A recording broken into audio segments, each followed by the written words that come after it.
the local rapper Haystack from Nashville. Jelly Roll opened up for him a bunch of times when Jelly Roll wasn't famous. I'm getting these artists for dirt cheap and washing my money that way. So my name shows up on MTV News, 3 men stabbed at Bubba Sparks' birthday party. So now the feds are like, oh, he's in Smyrna, Tennessee. I know I'm going to prison eventually. I got to make as much money as possible.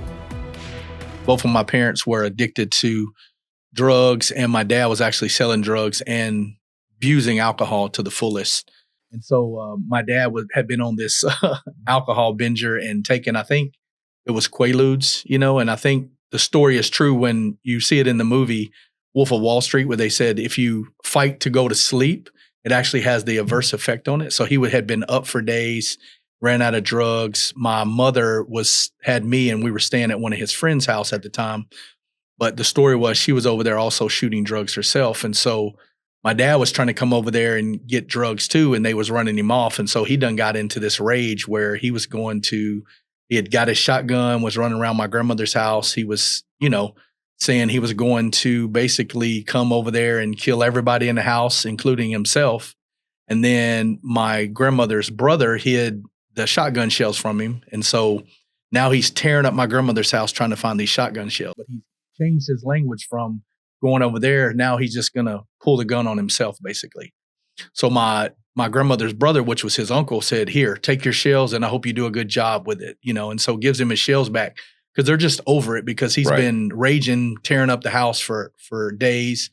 So give him his shotgun shells back. He basically takes the gun, puts it in his mouth, says he's going to do this, and then said he thinks about me and that, he lost his father at 10, and he said, I'm doing this same thing. I'll be doing the same thing to him that was done to me. So turns the gun, puts it on the back of his leg, shotgun on the back of his leg, literally blows the back of his leg off to get drugs. And so the story growing up was a shark bit him. So he told all of us for years that he was bitten by a shark. And so he had a cool story to tell. And so that happened when I was 2. And then, of course, my mom's not trying to hang around there anymore because my dad is literally crazy. Everybody knows he's crazy, but that's the effect that's having on him. So we jumped from house to house till I was about 4. In September of 81, I was 4 years old. My mother ends up getting pregnant by another man. And so she brings me back to my father's house and drops me off. Well, here's the problem. She pulls up in front of the house. I think I'm just going to see my dad. She pulls up in front of the house. She's like, going up there and knock on the door. I'll be back in a little while. See, she doesn't check to see if anybody's at home. There's no cars in the driveway. So I go up there. She pulls off. I knock on the door multiple times, try to go in the house. It's locked. Sit down on the porch for a minute. My mom's left. I'm sitting on the porch. I'm kind of confused on what to do. I'm only 4. And so I remember there was a lady up the road that we used to go and see, and she kept a lot of kids up there. So it's like, she was about 3 doors up. I was like, I'll just walk up there and see if she's home. So as I start heading up that way, someone pulls up. It was one of my dad's friends, and he's like, hey, man, what are you doing out here? I was like, I don't know. My mom dropped me off. She's like, where's your dad? I was like, I don't know that either. So this is before cell phones. Mm-hmm. So he's like, get in the car. Well, I say this is the first time that the Lord had his hand on my life before the thing happened with my father at 2. This was another time where I knew the Lord had his hand on my life because that could have been anybody putting me in that car. Yeah. And I didn't know enough at the time to not get in a car. No one had taught me that. I'd been bounced from house to house. So I get in a car with this man, and he takes me to my dad. My dad was actually cutting hair at a salon at the time. So he takes me there, and my dad's like, where's your mom? I'm like, I don't know. She just dropped me off. And he's like, where'd she go? I was like, I don't know. She said she's coming back. Well, my mom never comes back. And so now I'm at my dad's house. The good news was my grandmother owned the home, but there was so much chaos going on in that home every day. She wouldn't stay there. So her routine was she would come home in the mornings. She would cook breakfast. She would clean herself up, do whatever. And then she would go clean houses all day, and she wouldn't come back to the house because the house at the time was all my dad's friends. They were selling drugs out of the house. They were partying all day. We had this white brick wall that went all the way around the house. It's like a 2-foot foundation wall or retention wall. And they would just sit out there all hours of the day, starting at like 9 a.m, drinking and getting high. Sure the neighbors love that. Oh, we were in the old East Nashville. If you go to Nashville now, that's kind of the gentrified area where all the people moving to. But that was back in the day when it was like just redneck central. But we were mixed. It was just poverty. So she drops me off in September of 81. And then there was an incident that happened in October. So there was another altercation in front of the house. So my dad and them get into this big shootout in front of the house. And I'm on the toilet as a 4-year-old. And one of his friends has to snatch me off the toilet and run upstairs with me until the bullets stop flying. The reason I know this is because she's all over my Facebook even to this day. Always like, I'm glad I was there for you. And it's sweet, but you know what I mean? Yeah. The story's been told multiple times. And so that happened when I was 4. And I just remember turning 5 and very angry, very confused. I'm in this home with someone who's raging all the time. But I do tell people this. My dad never turned his anger toward his children ever. All right. He would get into it with his women. He'd get into it with his friends, but he never did that toward us. And so that's one thing I like to clarify when I tell my story. So when I turned 5 years old, my mom actually sent me a birthday card. It had $20 in it. And she goes, I'll see you in 2 weeks. I'm like, cool. Well, my dad already knows, like, you can't trust this woman. So he's like, hey, I wouldn't get too excited if she don't come in 2 weeks. But, you know, I'm like any 5-year-old. Yeah, no, mom said she'd come. She's coming. So I'm literally in anticipation for my mom to come. And so the next year comes by and it's my birthday again.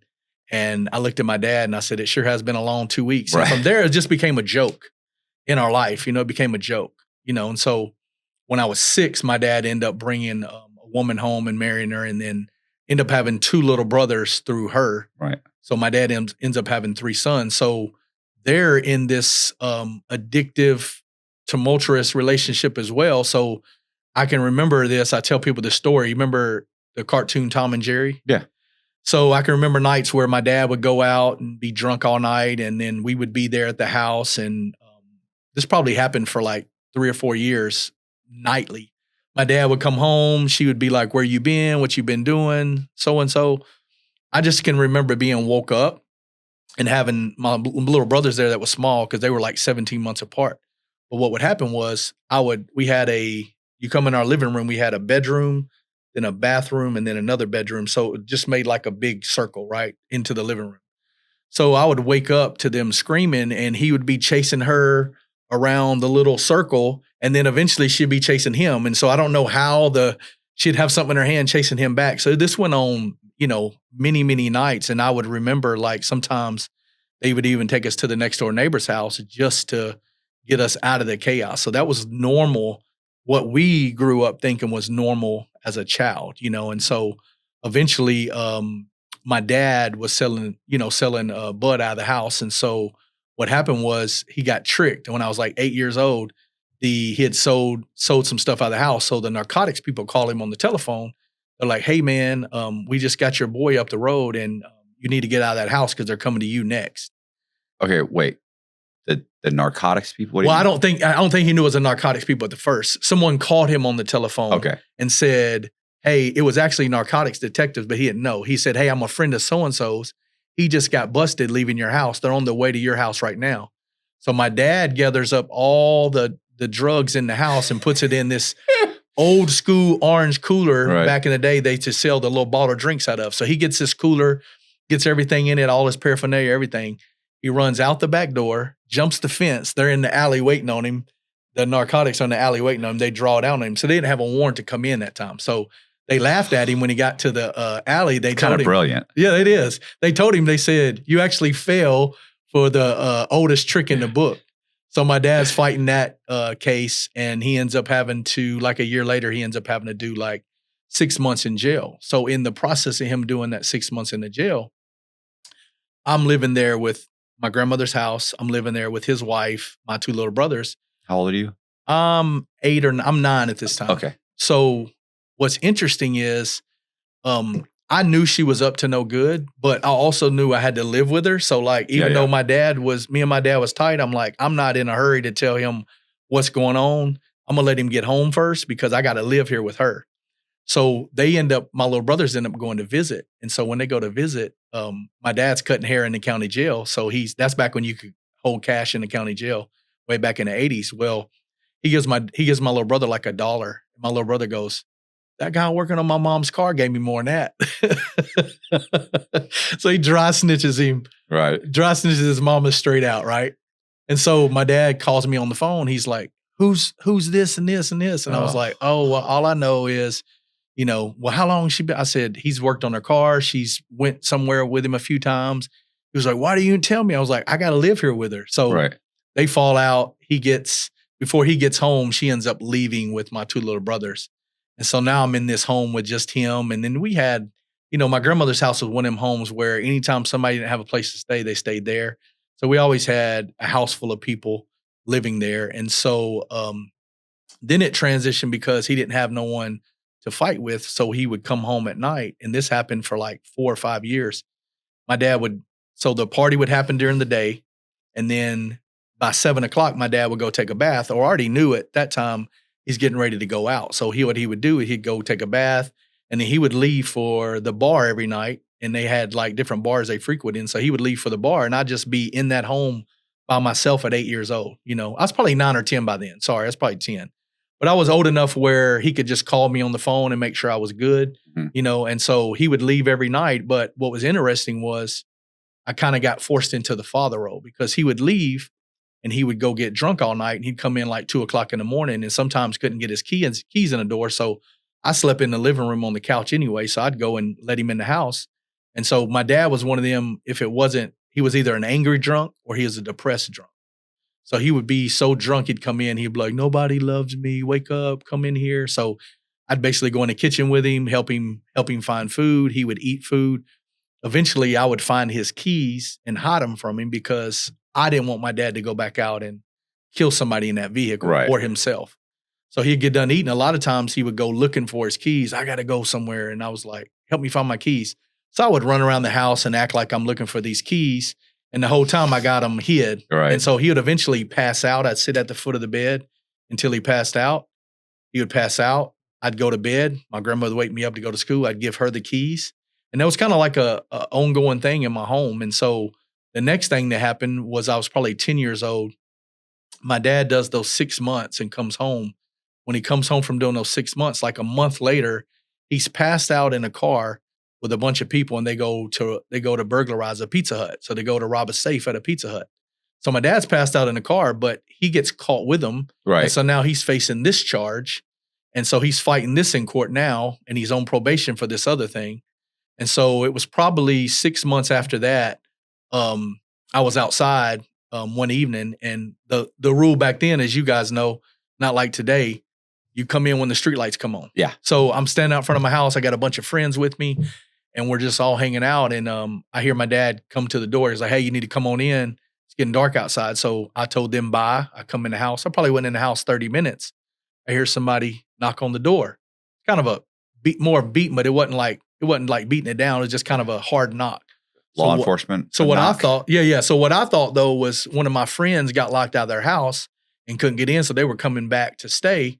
So I don't even think to look through we had like a little four pane glass window. It had a little curtain over it. So I didn't think to pull it back.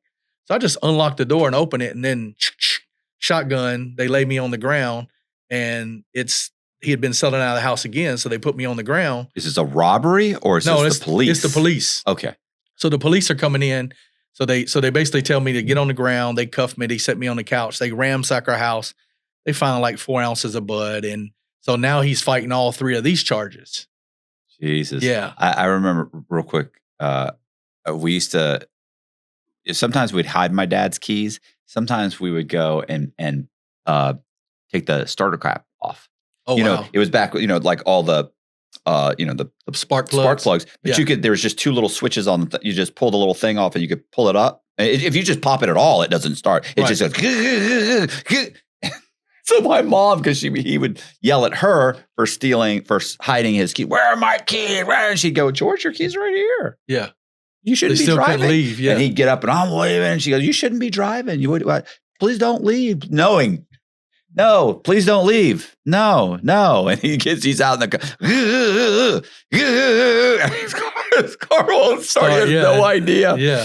Next morning, he's like, did you get anybody to come and look at that car? And he said, yeah, I did. They did. They came and they looked at it. It should be starting now. Yeah. Oh, that's crazy. That's crazy, yeah. But when they're in that state, they have no idea. Yeah, they don't know. Clueless. Yeah. And so after the burglary thing, December of I was 10, so it would have been I was 12. So it would have been December of 89.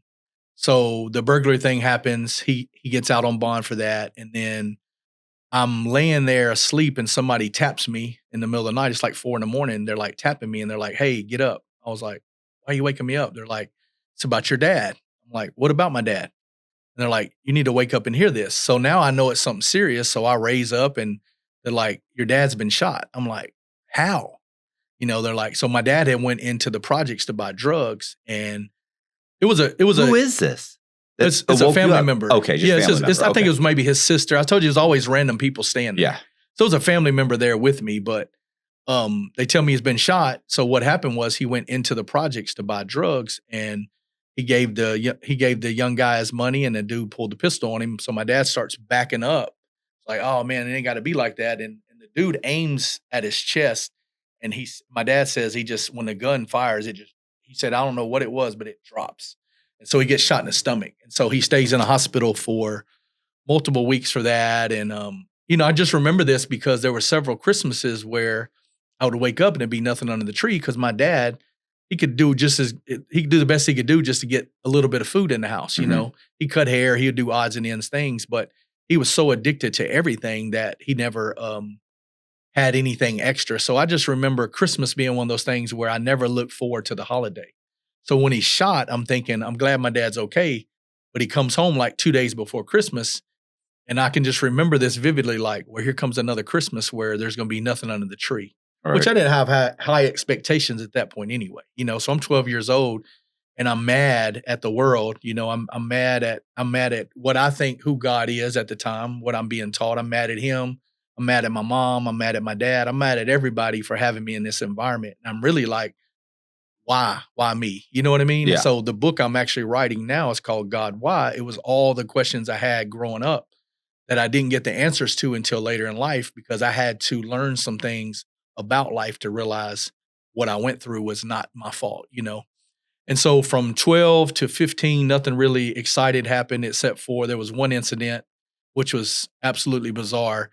So there was a female that used to come over there all the time. And, if she's hanging out with those type of dudes, you can already tell what she was, right? Yeah. And so I just remember them trying to pay her to sleep with me. And something inside me just wouldn't do it, right?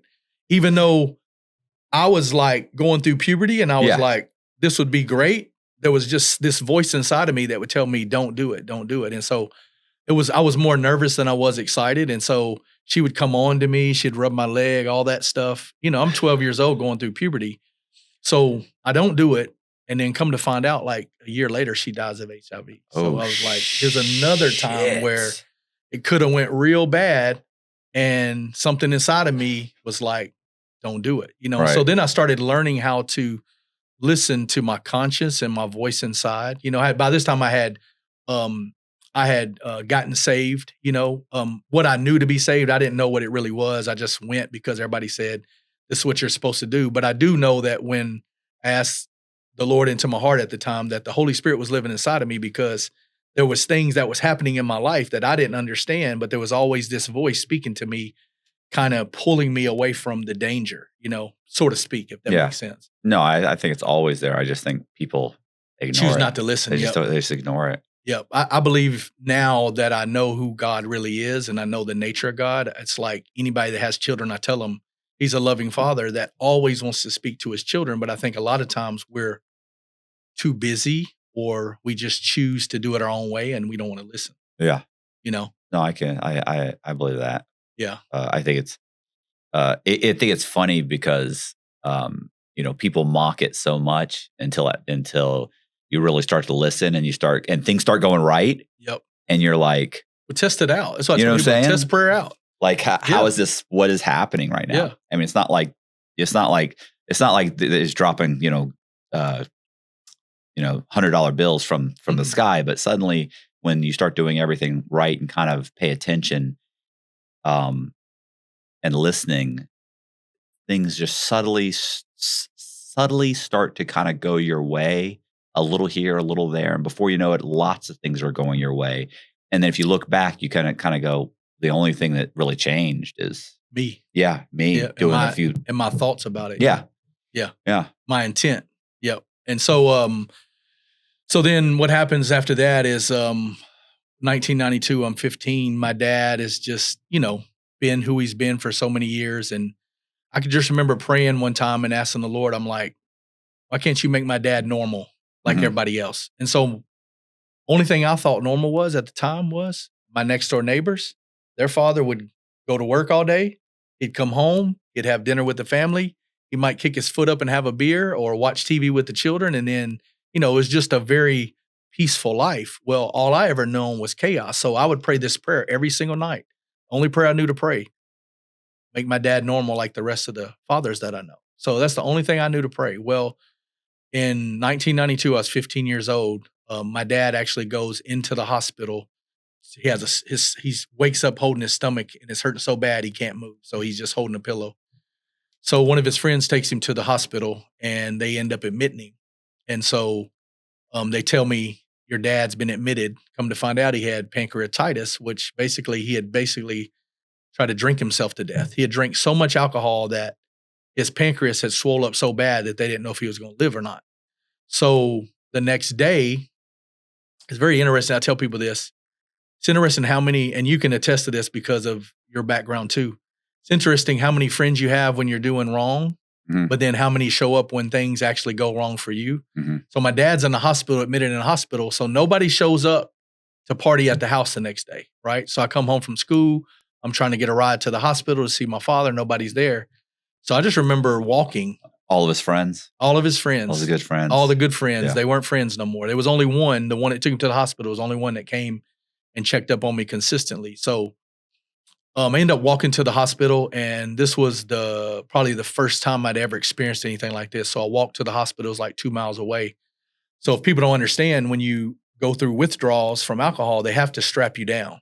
So they got my dad strapped down by his ankles and by his hands, and he's in a coma. He's actually went into a coma because he's suffering from withdrawals. So I show up at the hospital. The nurse, you can die from withdrawals from alcohol. Oh, yeah. Yeah. So they're having to give him all kind of medication. I think what they actually did is put him into a coma so that his body would accept what they was putting in it to save his life. So as I'm walking in there, the nurse is like, honey, you don't want to see this. And I'm like, it's my father. I want to see it. So I walk in this hospital at 15 years old, and my dad's strapped down to this bed, and I go up to him and I put my hand on him. I'm like, Dad. And he's doing this, but his eyes are closed. But this is no exaggeration. I remember him opening his eyes while he was still in a coma, but he looks at me, but he's looking through me. He's looking at me, but he's looking through me. And I'm looking around. I'm like, who is he looking at? And then he just starts this, And so it's probably the first time I ever experienced being around someone who had demons inside of them from all the things they had put in their body and went through, but I didn't understand it at the time. But this went on for my dad stayed in this coma for 21 days. Holy shit. I actually went to the hospital every single day. Did you ever see the movie The Good Thief with Nick Nolte? I don't remember. Fucking such a good movie. I mentioned it before, probably a couple of years ago. It's so good. And he is, he's addicted to H. Okay. He lives in, does he live in Italy or something? He lives in Italy. He's an American, lives in Italy, addicted to H. He's a con man. And there's a big con that he has to do because he's broke. Absolutely. He's broke. He lives in this house that I think he's going to lose the house. I think it's, he's an old man. He's in his late 60s, probably late 60s. And he looks like, Nick Nolte. He's just shuffled, beat to hell. Yeah, life's been hard. Hanging out with all these young kids. And so he has to get sober. And he gets the 2 kids that are kind of, one of them stays with him, kind of like a protege. And then this young girl who's working as a escort or something. And he handcuffs himself to the bed and gives her the key. And he tells her, I'm going to beg you for this key in a day or 2. Right. And of course he's like, I'm going to go through withdrawals. I'm not going to know who you are. He explains this is going to be bad, but this is how I'm going to get sober. I got to get sober. So that I can commit this scam. which is brilliant. Right. This is one of my favorite movies. This is in my top 20 for sure. This is an amazing movie. I'll definitely check it out now. Oh my God. He's also got, there is a the detective that's busted him multiple times. They're kind of like friends. And he's following him. He stops. He's like, hey, he's like, hey, he's Italian. And they talk. He's like, how you doing? He's like, well, I know you're putting something together. He's like, that's not true. Right. No. Yeah. But he says to him, I remember he tells him, it's called The Good Thief because he says, he goes, you know the story of the good thief? And he's like, I don't know what he says. I don't know if the detective says yes, but he says that, there's two thieves on the cross beside Jesus. And he said, one thief is mocking him. Yep. And the other one says, you fool, what are you doing? Yep. Remember me today. Yeah. He said, but he's like, this is the Son of God. Like, don't mock him. What are you doing? And he says, remember me. And he says, well, what are you trying to say? He said, I'm saying are you trying to say you're the good thief? He goes, I'm not the good thief. He goes, but I'm trying. Amen. It's such a good Powerful, movie. Yeah. So, listen, goosebumps when he says it, because such a good movie. Yeah. And listen, he begs this broad to give him that key. It's probably one of his best performances ever.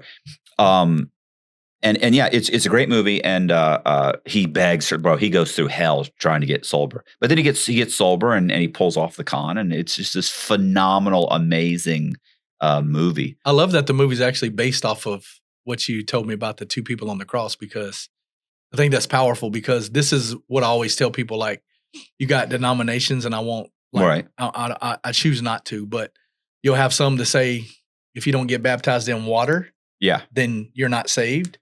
Well, I always tell them, what about the thief on the cross? Jesus told him, he said, today you will be with me in paradise, because he called on to the Savior, the Son of Man, right? Son of God. He called on to Jesus as the Savior and told him this is the Savior, like you said. He wasn't mocking him. Tells him, remember me to your Father, right? Mm-hmm. He says, today you'll be with me in paradise. Right. So he didn't get baptized in water. Yeah. But yet he was still saved. So it's just little things like that I find interesting. There's a TikTok that I love about, and it's a preacher or something, and he's talking about the good thief. Yeah. And I guess he's in front of a congregation or something. He's talking, and I've actually sent it to a bunch of people, and it's the same thing. He's like the guy. He's like, can you imagine what it must have been like for the good thief when he gets up in front of the pearly gates? And he speaks to St. Peter, and he says, or the head angel or whatever, and he's like, what are you doing here? He's like, I don't know. And he's like, okay, well, are you baptized in this? And he goes through the whole thing. Right. And he says, no. Are you this? Are you, do you understand the concept of, whatever? He goes through all these different theological discussions and things that you need to be saved and come to heaven. And he's like, no. He goes, what are you doing here? And he goes, the man in the middle cross said I could be here. Amen.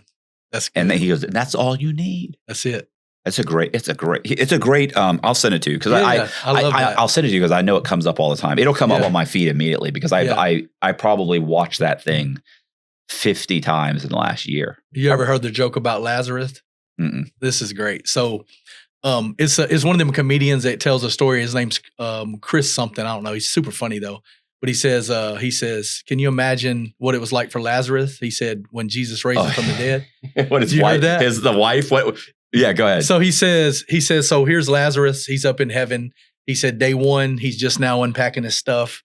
It's like day two, he's starting to meet everybody. He's like, yeah, I'm getting to know everybody. He said, day three, he's on the court. He's playing ball. He's like having the time of his life. I made it. He says, day four. Oh yeah. Angel shows up. Hey man, I got to speak to you for a minute. Yeah. He said he comes over there and is like, what's up? He was like, man, we normally don't do this, but we're going to send you back. Yeah. And he says, can you imagine what Lazarus is like? I don't want to go back. All right. And then he says, when Lazarus has to go back, he said that as he's leaving, the angel says, hey, well, we'll leave the light on for you. All right. I just thought it was a great comedy skit that someone did about that. Well, there's one that, what is it? Is it Saul? I forget, where he takes his children from him. He gives them, he makes him, or he gives him a disease. He kills off his flock. He does Job. Thank you. Yeah. Job. And he's just everything. He goes, but he never kills his wife. He goes, she must have been a piece of work. If you're putting him through hell, like they're like, oh, should we take his wife? No, she's already putting him through it. Leave his wife. This is part of it. Yeah, that's good. So anyway, so sorry, go ahead. No, you're good. So back to 15. I go and visit my dad every day at the hospital. And so eventually he comes out of the coma on December 22nd. They let him come home, I think, like the day before Christmas. Well, the doctor literally tells him, he goes, hey, man, look, he said, you almost drink yourself to death. He was like, I don't know how you're alive. It's a miracle you're alive. He was like, but I will tell you, because in the process of him being in a coma, he actually did die a couple of times and they resuscitated him. So the Lord brought my dad back. And so the doctor looked at him right in his face when he woke up and said, hey, you died a couple of times on the table. He was like, so you can't drink alcohol no more or you're not going to make it. And so my dad told me the dream he was in the whole time. He said, everybody he loved was on one side of the plane. He said, and him and all of his friends on the other side of the plane. He said, it didn't make sense to me at the time. He said, but when I woke up, it made all the sense. He said, everybody on this side of the plane was going one direction. Everybody on this side of the plane was going the other direction. So it was kind of one of them moments from my dad where he had questioned if God was even real. Because I remember him having a conversation one time saying, there's no way you could be real. I wouldn't feel like I feel. I wouldn't be depressed. I wouldn't be doing all these things. But what people don't realize is God gave us a free will from the beginning. And so it's not God's fault if you choose to continue to sow death into your life. When death comes, it's not his fault, you know? And so my dad got that realization in that moment. And so my dad comes home from the hospital. They tell him he can't drink alcohol no more. So he has a friend that takes him to a program called Narcotics Anonymous. So he starts going to these meetings and he's not drinking at the time. And so he probably went to the meeting the first time, December 26th after Christmas, and all the way up until April, he's going to these meetings with a friend of his. Well, there was an incident that happened right before April. And I'll get to why April's important. So he's going to these meetings. He's not drinking. He's still smoking a little bud at the time because he's thinking no big deal. Mm-hmm. And then the friend that he had a friend that he used to, every time he'd get arrested with something, they would ask about this friend. You just give us him and we'll let you go. You give us him and we'll let you go. My dad never would tell on this guy. So this guy shows up and picks my dad up. Well, also what I knew with this guy is this was also the guy my dad would shoot drugs with. So when the guy shows up, I'm angry. I'm mad. I'm like, what are you even doing with this guy? No, it's not like that. So he leaves with this guy all day. He comes back. Well, I look at him in his face because I had been around it enough to know what it looked like. So when he comes back through that door, I look him right in his face. He's like, I ain't done nothing. And I could tell he hadn't done nothing at the time. So the whole time he's with this guy, he's telling this guy about this program he's got and how he's changing his life. Well, the story goes, the guy actually went and copped a bunch of pills at the time.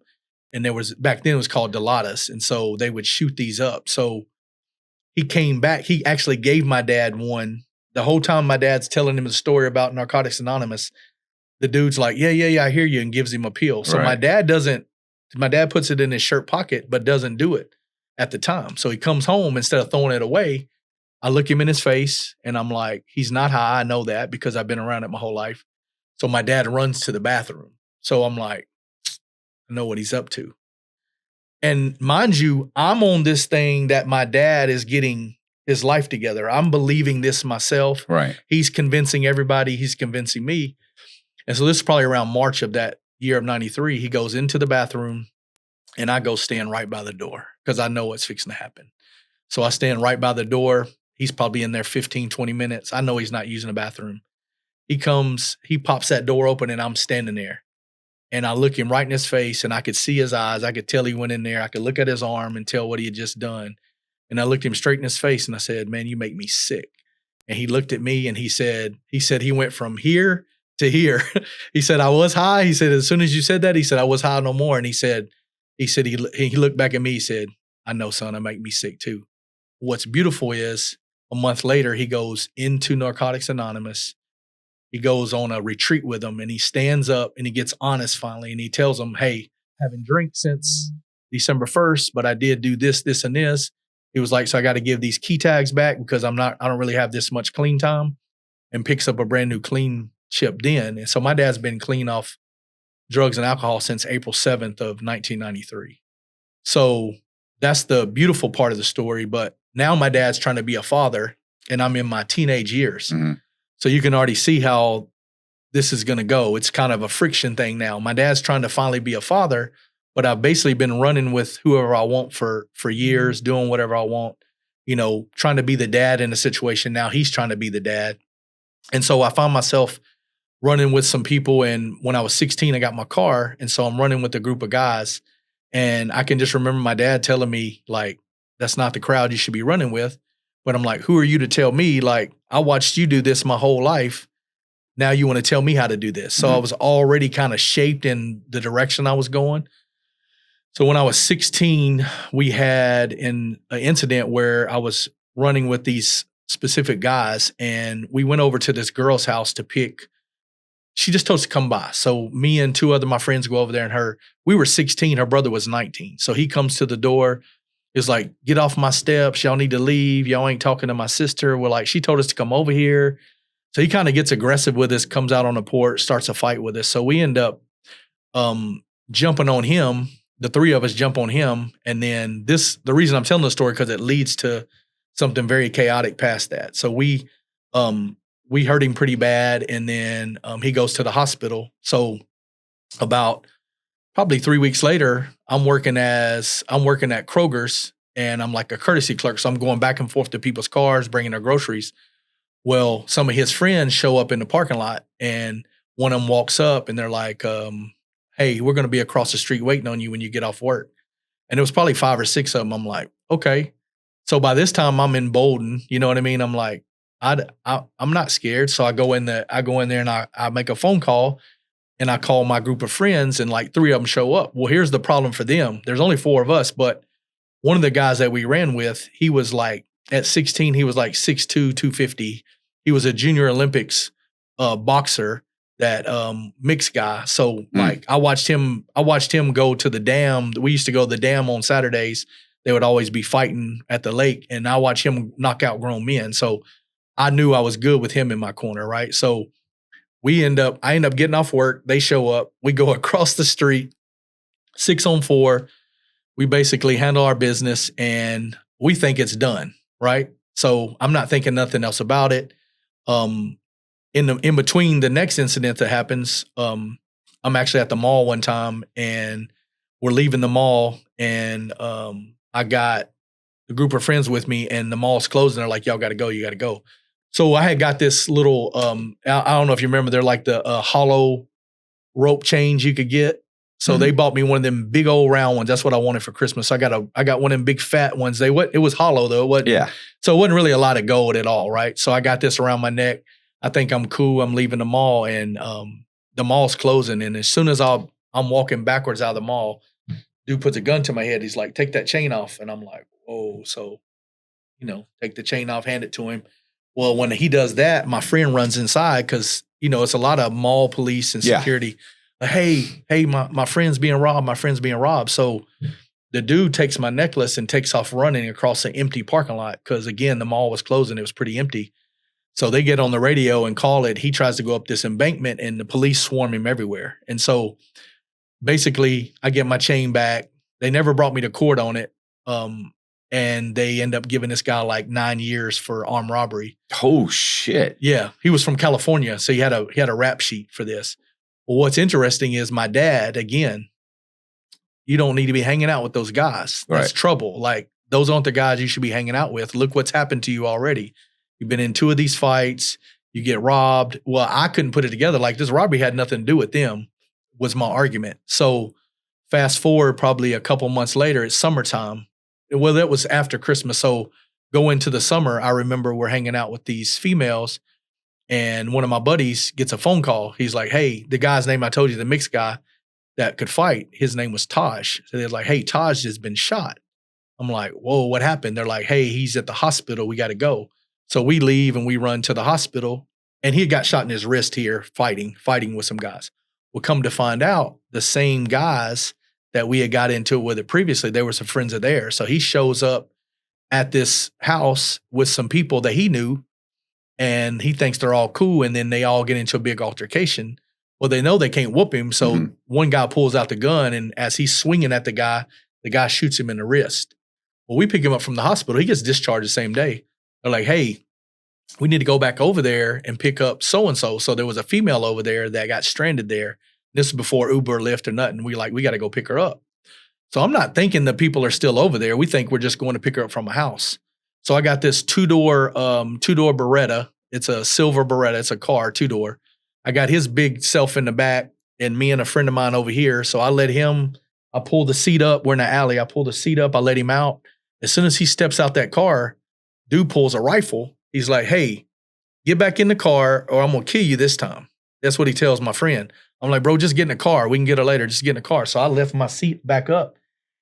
As he's taking his time to get in the car, the guy starts shooting. So my buddy dives into the back and I punch the gas and we take off. Well, as I'm taking off down the alley, 2 bullet holes come into the car.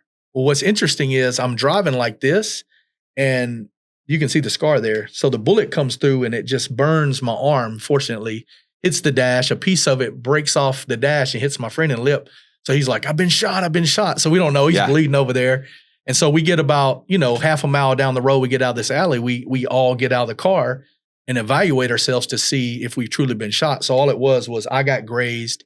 He got hit by the part of the dash that got hit with the bullet, and nobody was shot. But it was interesting because now it's like here's another situation where 6 inches further, I get shot right here in the rib cage where my heart is, right? And so this is another opportunity where it could have ended my life, and it was just me being hard-headed and not listening to my dad because I had already said I want to do what I want to do, right? And so that happens. My dad takes my car away from me, and I'm still hanging out with these people for a little while. Well, then I come to this realization, like everything that is happening with these people that hadn't turned out good.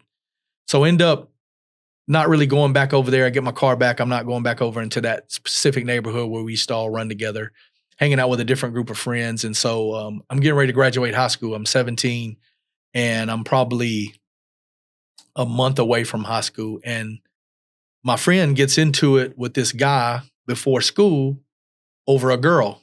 And I'm like, y'all can fight it out one-on-one. So it's just 3 of us back there. It's me, my friend, and the guy that's trying to fight with him.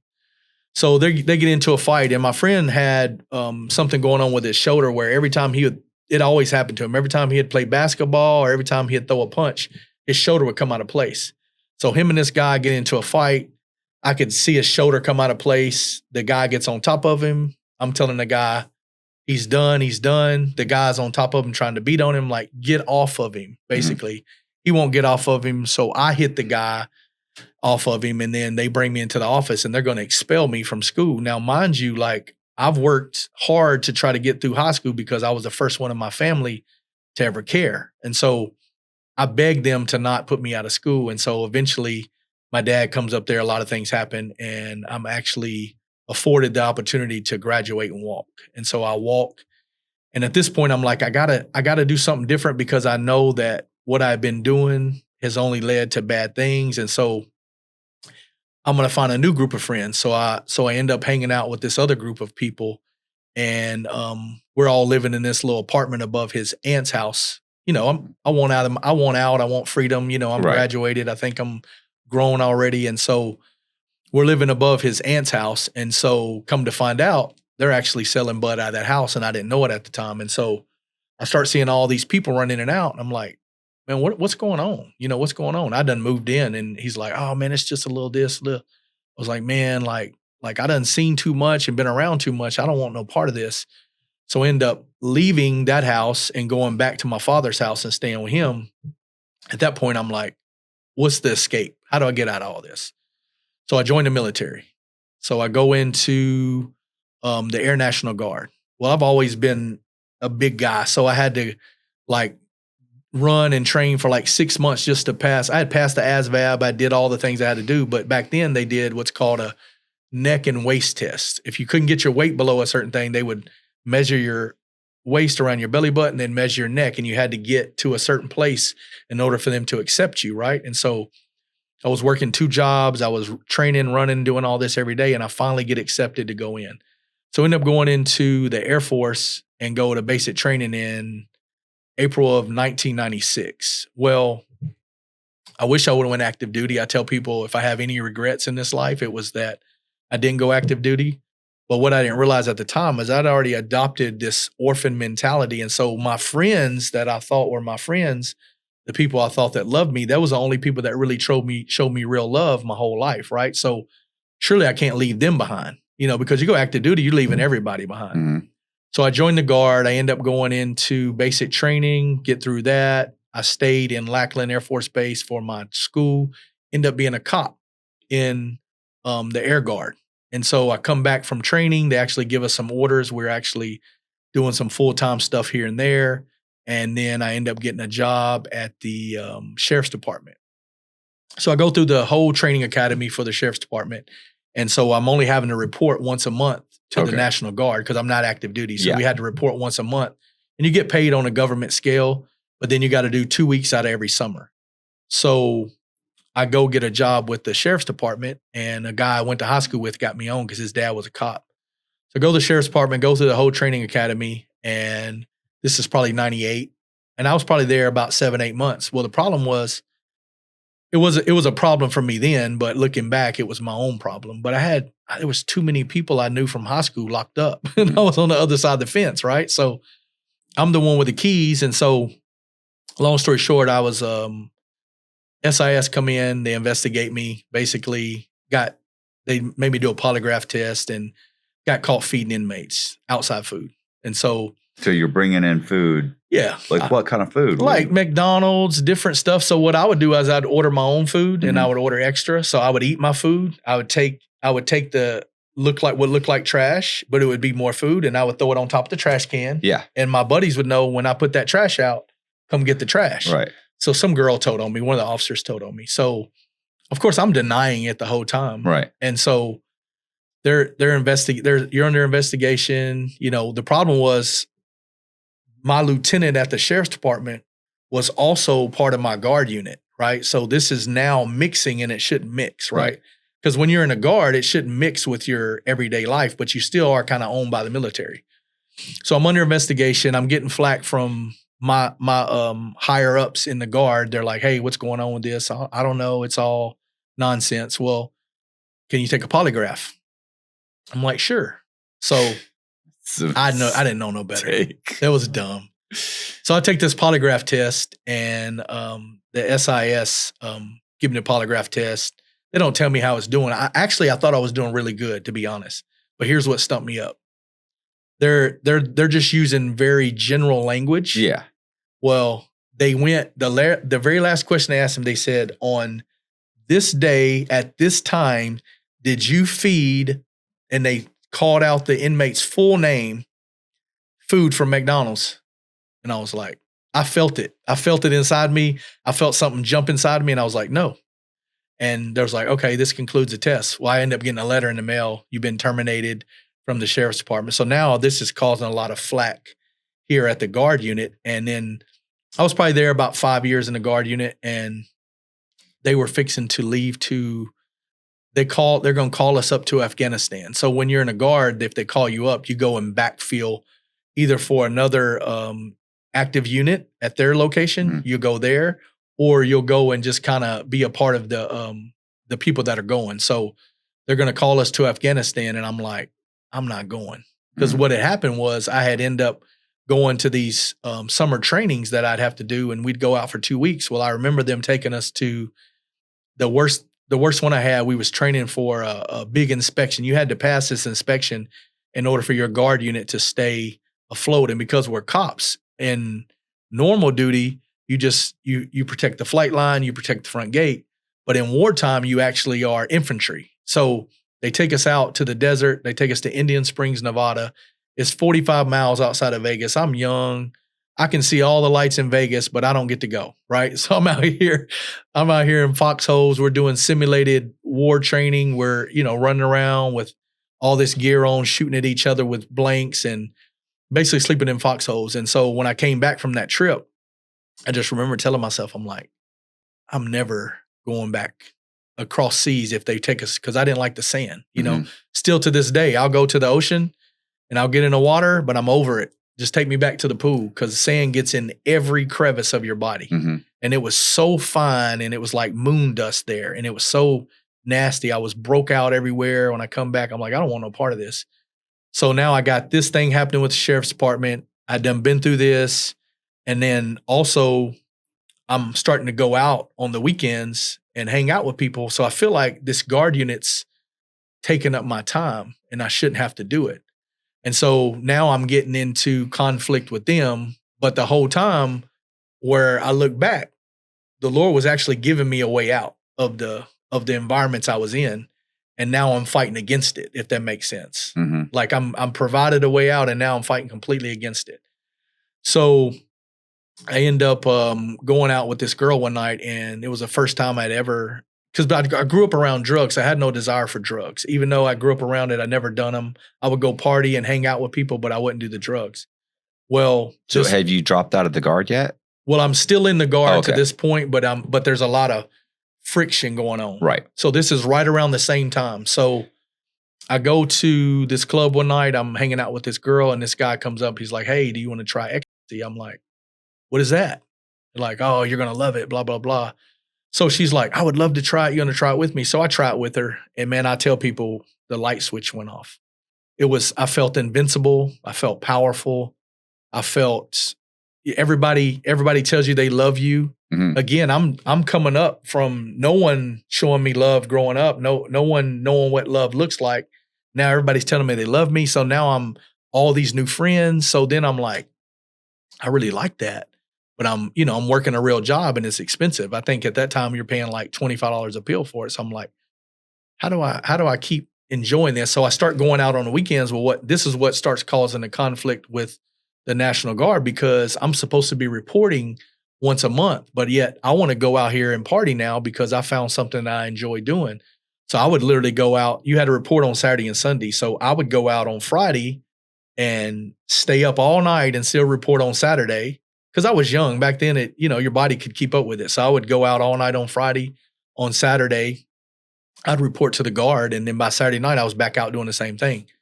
And then they was popping me with random drug tests. But what people didn't realize back then is when they pop you for drug tests, as you know, they gotta test specific things. Right. So they're testing me for like marijuana, they're testing me for other things. They're not testing me for ecstasy or the name MDMA. They're not testing me for that. So I'm passing these drug tests. So I'm thinking now I'm getting to the place where, they're not smarter than me. So I start taking this every weekend, and then I realize it's expensive. I'm like, how do I do this and be able to take it? So I start finding the person that was selling it to me. I run into him. I'm like, "Hey, how much if I buy this many?"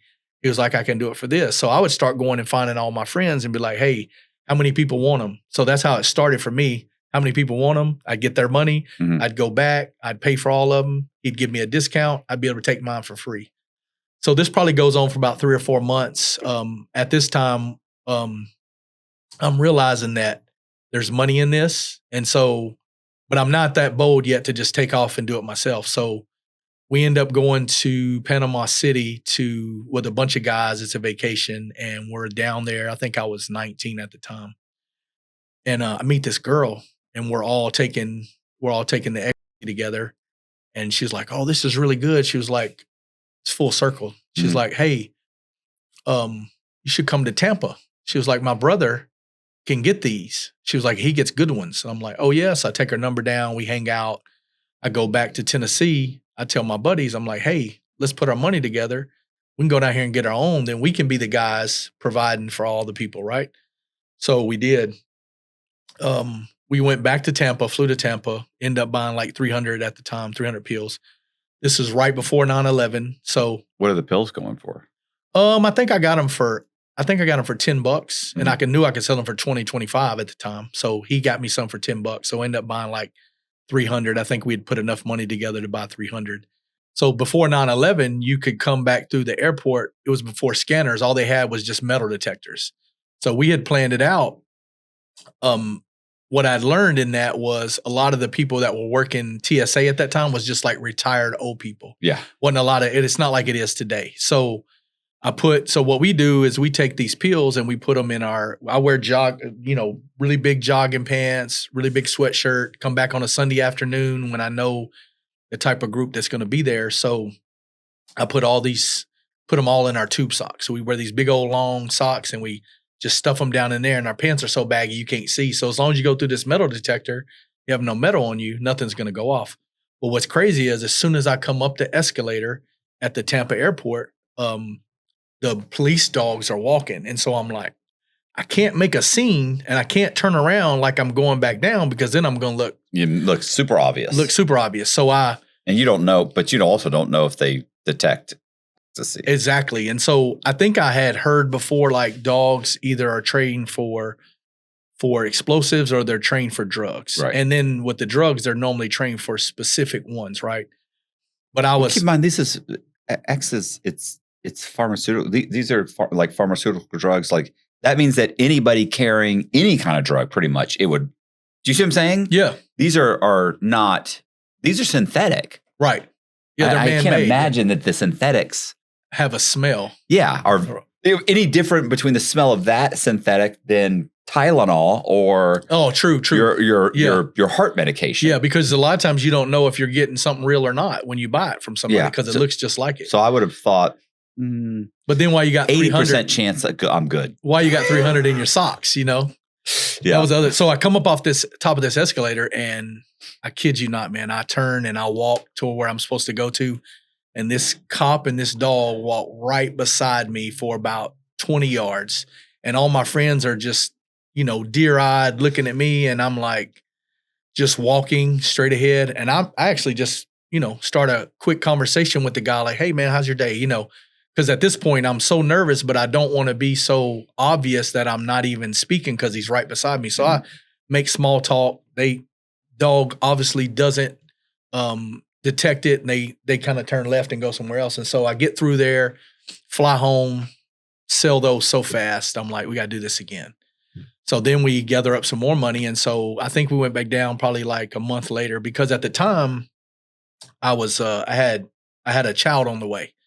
So this was the summertime, and we went down there and got those first. So then my child's fixing to be born in 2000. So this would have been around September of 2000. She's born September 15th of 2000. So I know I need to go back down here, but I also know that there's a conflict here because I got to see, when she's coming. And so I end up coming up with like $17,000, and we fly back to see the same guy again. So we go back. I got an entourage of people with me. We're just coming to Ybor City to party, hang out.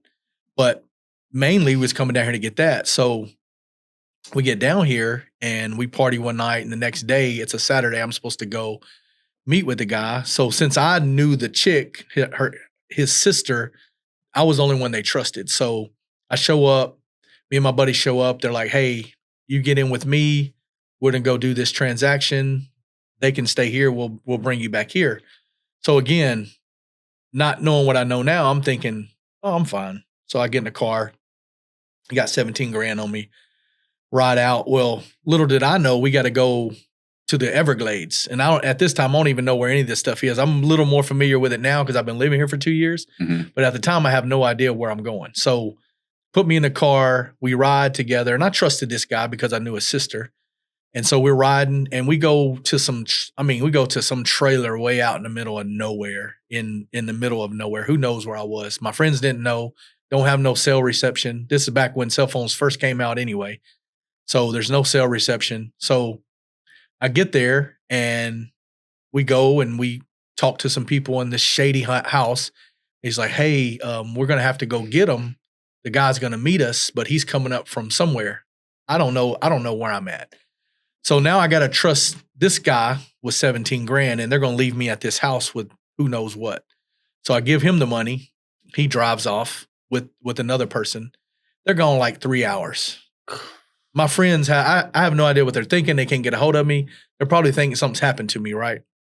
So I'm sitting around trying to talk to these people I barely even know, and it's a rundown, raggedy trailer somewhere in Florida, south of Tampa.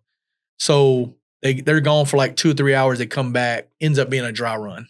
They give my money back, which was, the best thing that could have happened in the situation is I got my money back. I thought they was going to rob me, but they didn't.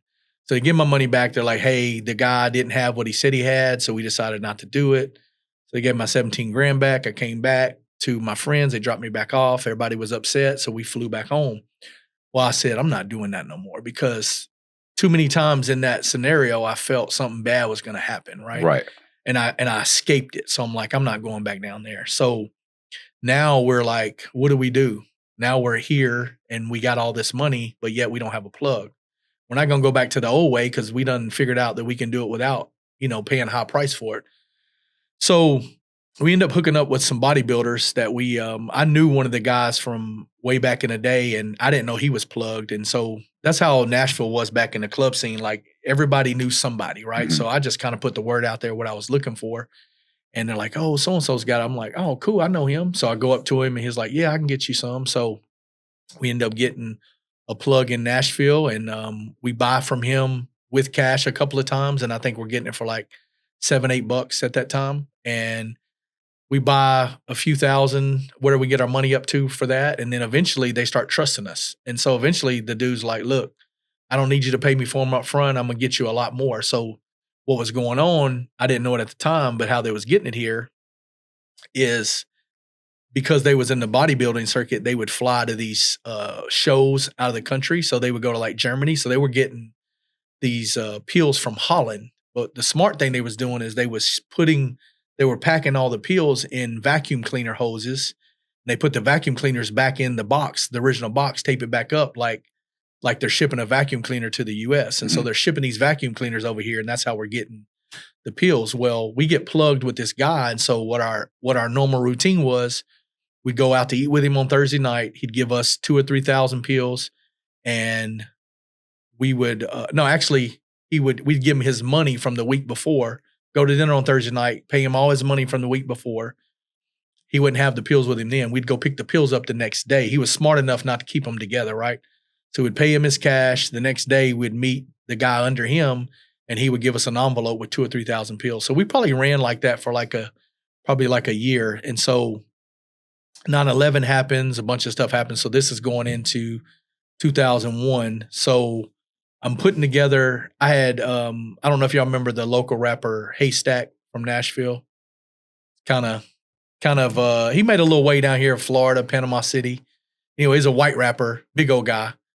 Anyway, so we got Haystack. I got another little white rap group, and then I got a bunch of little local artists, right? Haystack. So I'm putting together this, car show. Haystack calls me all the time, texts me all the time. Does he really? All the time. You know him then. That's funny. Yeah. It was so funny is he was texting me for a while. Yeah. Like on Instagram. I don't know who he is. I just knew he had an Instagram. This guy's texting me. He was like, yeah, he's a white rapper. And so one day I'm laying in bed and he texted me like 1 o'clock in the morning or something. No, it wasn't. It was probably 11 because I don't think we'd quite gone to bed. But we usually go to bed at like 8. But either way, I was texting on my phone. So Jess kind of rolls over and sees that I'm texting him. No, we hadn't gone to bed yet. Anyway, we're about to go to bed. I knew we were laying in bed, and he's texting me, and she goes, "Who's texting?" I go, "I don't know, some guy." I go, "He's like a rapper," and I said, "He said he used to." I think he knows Jelly Roll, and she goes, Jelly Roll opened up for him a bunch of times when Jelly Roll wasn't famous, right? And she says to me, "What's his name?" And I said, "Haystack." And she sits up. Are you fucking serious? Car full of white boys. Are you serious? Yeah. She goes nuts. And I'm like, what do you know? She says, he's not texting you. And I go, yeah, he is. I said, I show him. She's like, oh my God.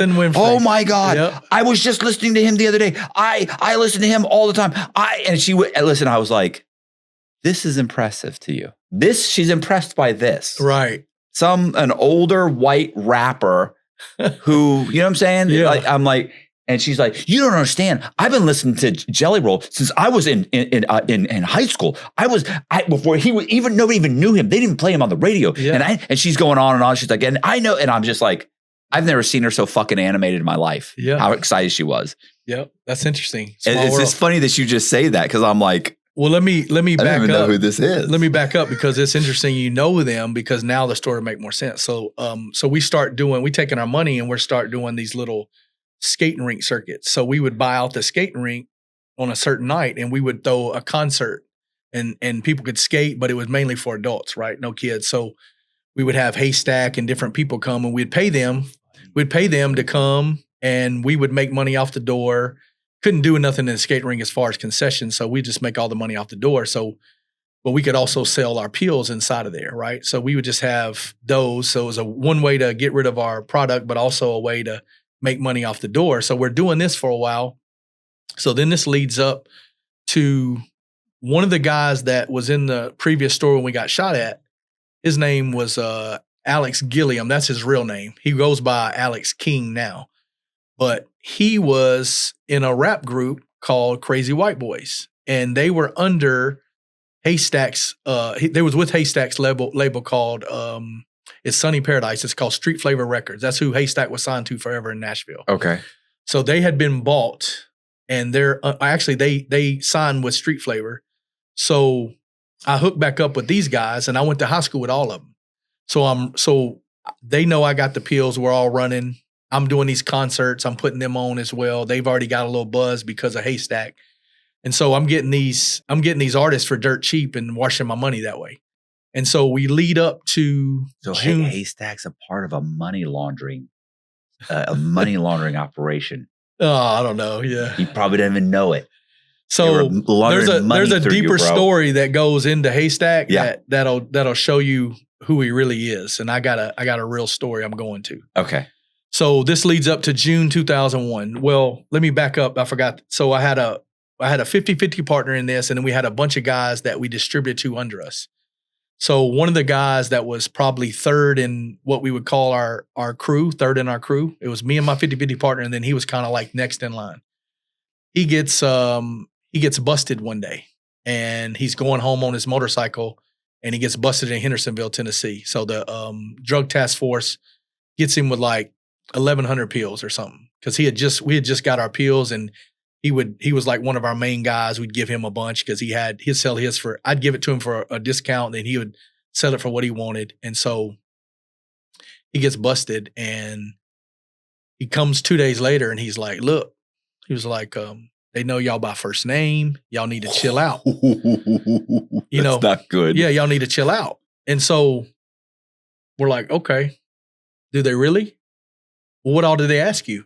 Right. Well, they knew your names and they knew this. I'm like, but we were very flashy. That was a problem. We were buying, vehicles and riding around on rims with TVs in there. And we're pulling up at the club. It said everything but a neon light. Absolutely. That says drug dealer. We were so flamboyant. Of course. And everybody was doing it. So we thought they don't know us, everybody in the clearly do. Yeah. So they know who we are. And I never forget, we go, and this was like May of that year. So he gets busted in May. The car show is going to be the end of June. Right in the middle of that, we say, okay, we tell our plug what happened because he's going to find out anyway. Hey, one of our guys got popped. What are they saying? We tell him, I was like, I think we're just going to chill for a minute. He's like, that's cool. Just let me know when if y'all want to start back up. So we go and watch the movie Blow. We go and watch the movie. Okay. You would think. Probably not a good idea. No, but you would think that would have like opened our eyes to be like. It could go bad. This is going to go bad. Yeah. It's not if, it's going to. Yeah. So we leave that movie and we're both like looking at each other, me and my 50-50 partner. I'm just like, I'm at this place. I'm a little scared at this place because I'm like, maybe I just need to quit. But then when you're in that life, people don't realize when you're in that lifestyle and you got all these things that you've accumulated, not just the money, but the status, the way that you can, basically you're famous in your city. You can walk in anywhere and do whatever you want, right? Now I wasn't famous like people who are moving, keys, but I was still famous in the scene because, we had good product. And so we decide we're going to take a break. That lasts about 3 weeks. We call our plug back. He puts us back on. So we're running hard. And by this time, we're probably up to, picking up 4,000 or 5,000 pills a week to move. We had a big network, so we could move a lot. And with people like that, they're like, more you can move, the more I'll bring you, you know, to them, it was just money. And so leading up to this car show, one guy gets popped back in May. The car show is going to be the end of June. I know that because my birthday is on July 1st. And so it happens like the day before my birthday. So we're going to do this car show on June 30th of 2001. On June 29th, it's a Friday. We had met Thursday night on the 28th with our people, paid them. We go the next day, pick up the envelope at a Hayes Nissan. The dude worked at a car lot, so we pick it up. We actually go to the gun range that day, and I never carried a gun, but my buddy had guns, and so we just take the guns to the gun range and just do it for fun. I never carried a gun because I really never needed to. I was always someone that could talk, and I always knew myself, like, I don't want to have this on me that if I had anger issues, I had a temper, it's like, I don't want to use this, and then that changes in the back of my mind. It was always like, this amount of thing can get you this much time, but this can get you a lot more time. So I knew enough to know, like, I don't want that pistol on me, right? So I never would carry it with me. Well, we go to the gun range that day. This is Friday. Go to breakfast, go to the gun range, go pick up those. Later on that day, I'm back at my house. My 50-50 partners got his amount. I got my amount. We're actually even though this is our main thing, we both have plugs on the side that we didn't really mix that we could get, you know, weed from. So I had at my house, he at his house, and that was kind of our side hustle that we didn't split. We just do our own thing. So he goes to a ball field because his daughter's playing softball. And I get a call from one of the females, because we had a big crew of guys and we knew all their females. Everybody was close. If anything ever happens, you know, let everybody know. So that particular day, it was Friday afternoon, probably about 5 o'clock. He goes to the ballpark, and they waited for him to go to the ballpark because now you're in around children, they can up the charge. So they let him get to that ballpark, and they end up drawing down on him as soon as he gets in the park. The DEA and Drug Task Force come get him.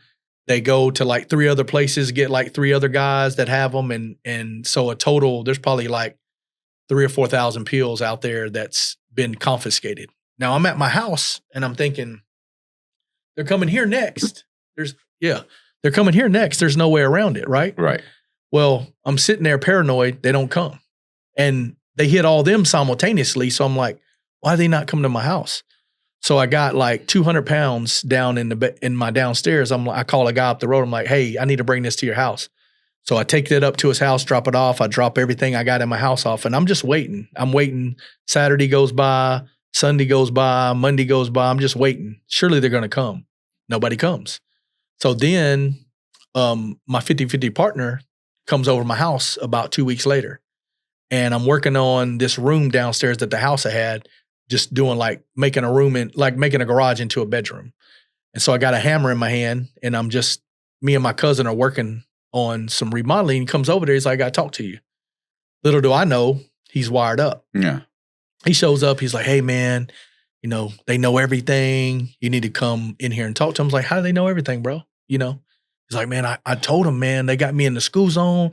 They got me with this. They got me. And they did have him. They had him. Yeah. Like when I tell you, they knew exactly what they was doing. They set him all the way up where there's no way out of it. They could have given him 20 years if they wanted to, even for the amount being low, just because of all the enhancements.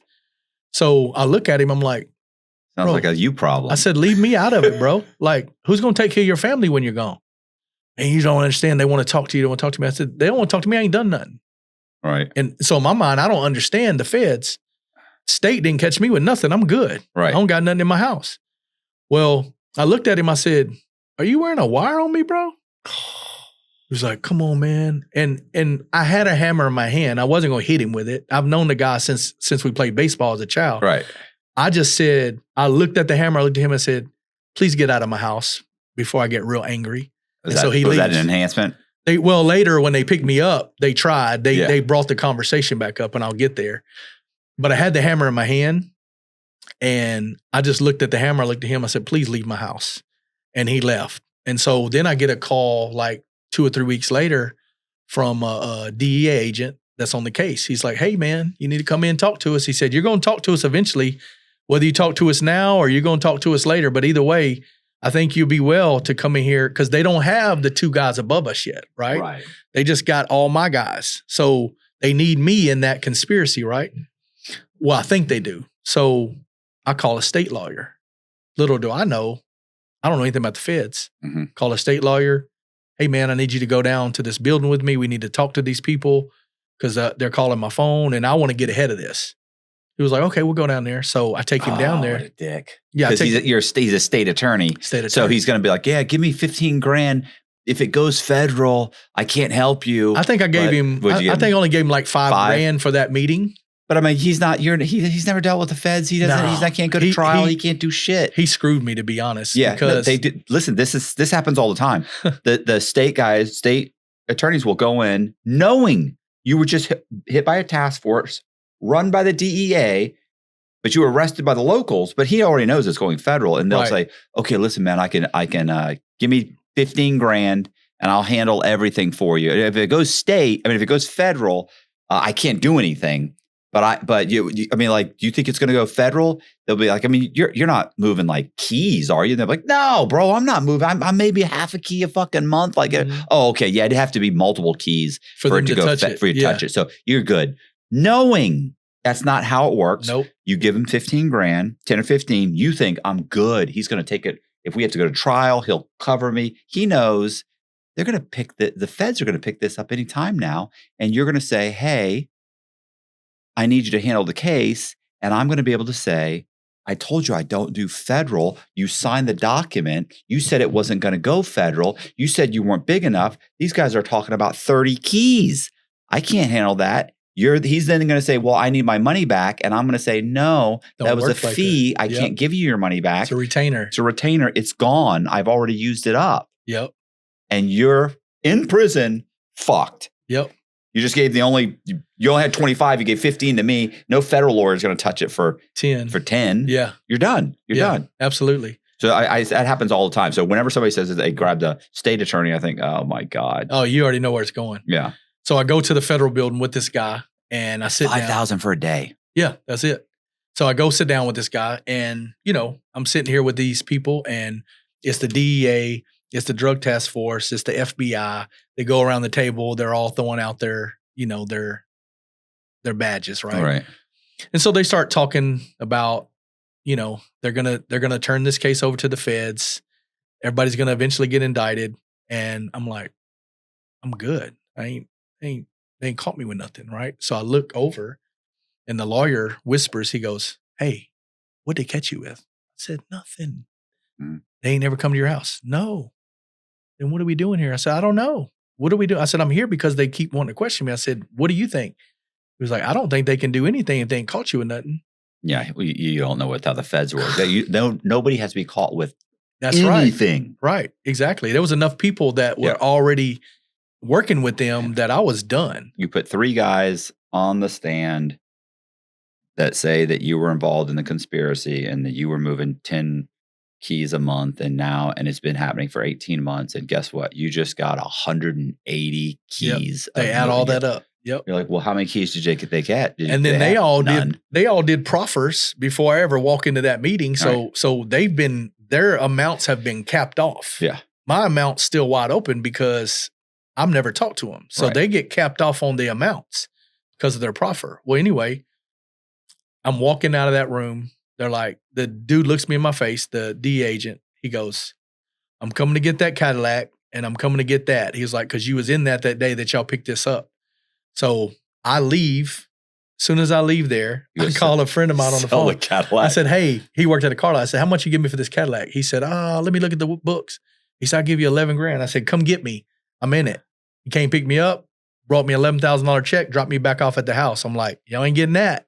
Right. So I think I'm good because I don't understand the feds, right? So I think there's no way they can get me. So I continue on my little journey. They're all basically now they're hit. The plug won't mess with them. I can still get it, but they're a little nervous. So they're not giving me much. So I'm doing a little bit there. So then I'm just really messing with on this side of things. So we do this. We had this car show that kind of flopped because of that, but I still got an in with Haystack and the local guys. So what happened was I ran into some guys that through all that stuff that we were doing, the car shows and all that, I ran into some real estate guys who had some money that they wanted to get into this type of business. Not the illegal, but they want to get into the music business. So they start this little local artist thing called Dirty Bird Records. So I'm close with these guys. One guy's got money from real estate.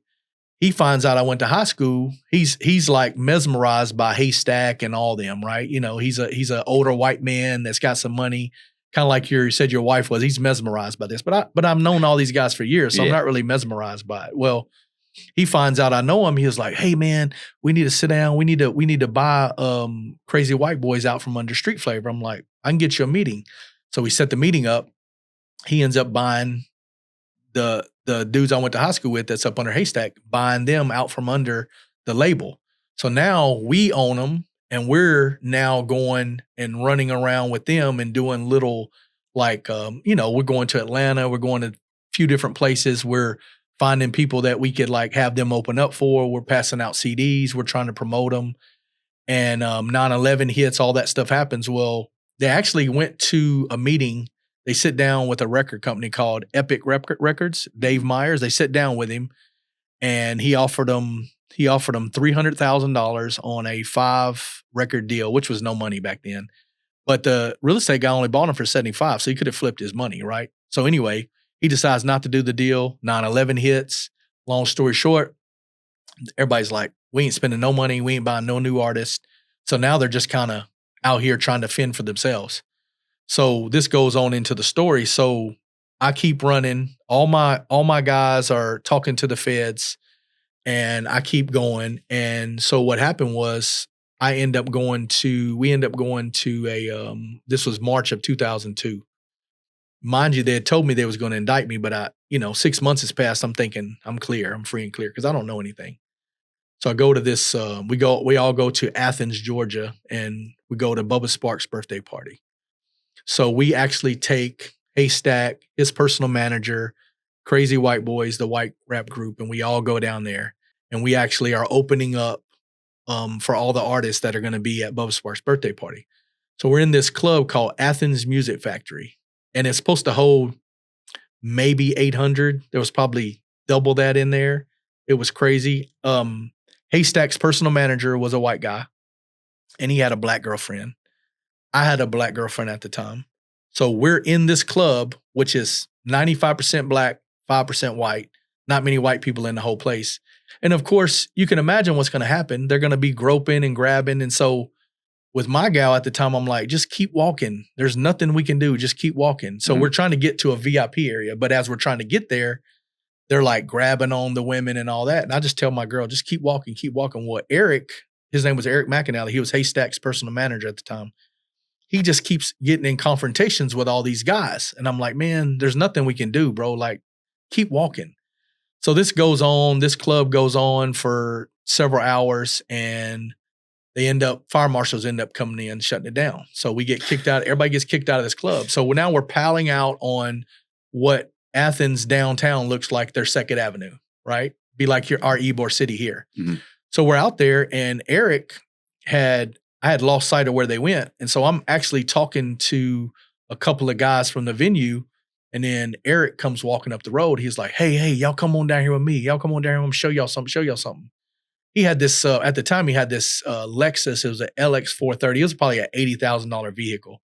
And it was nice. But what happened when we got down to the parking lot, the people he had been into it with all night, they had his car blocked.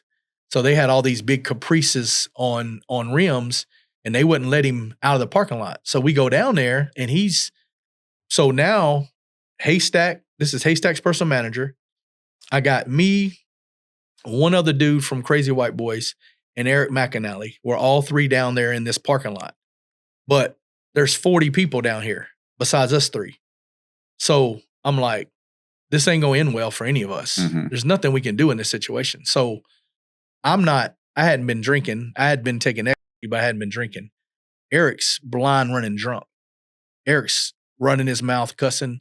So I found the dude in the crowd who I knew was probably like running things.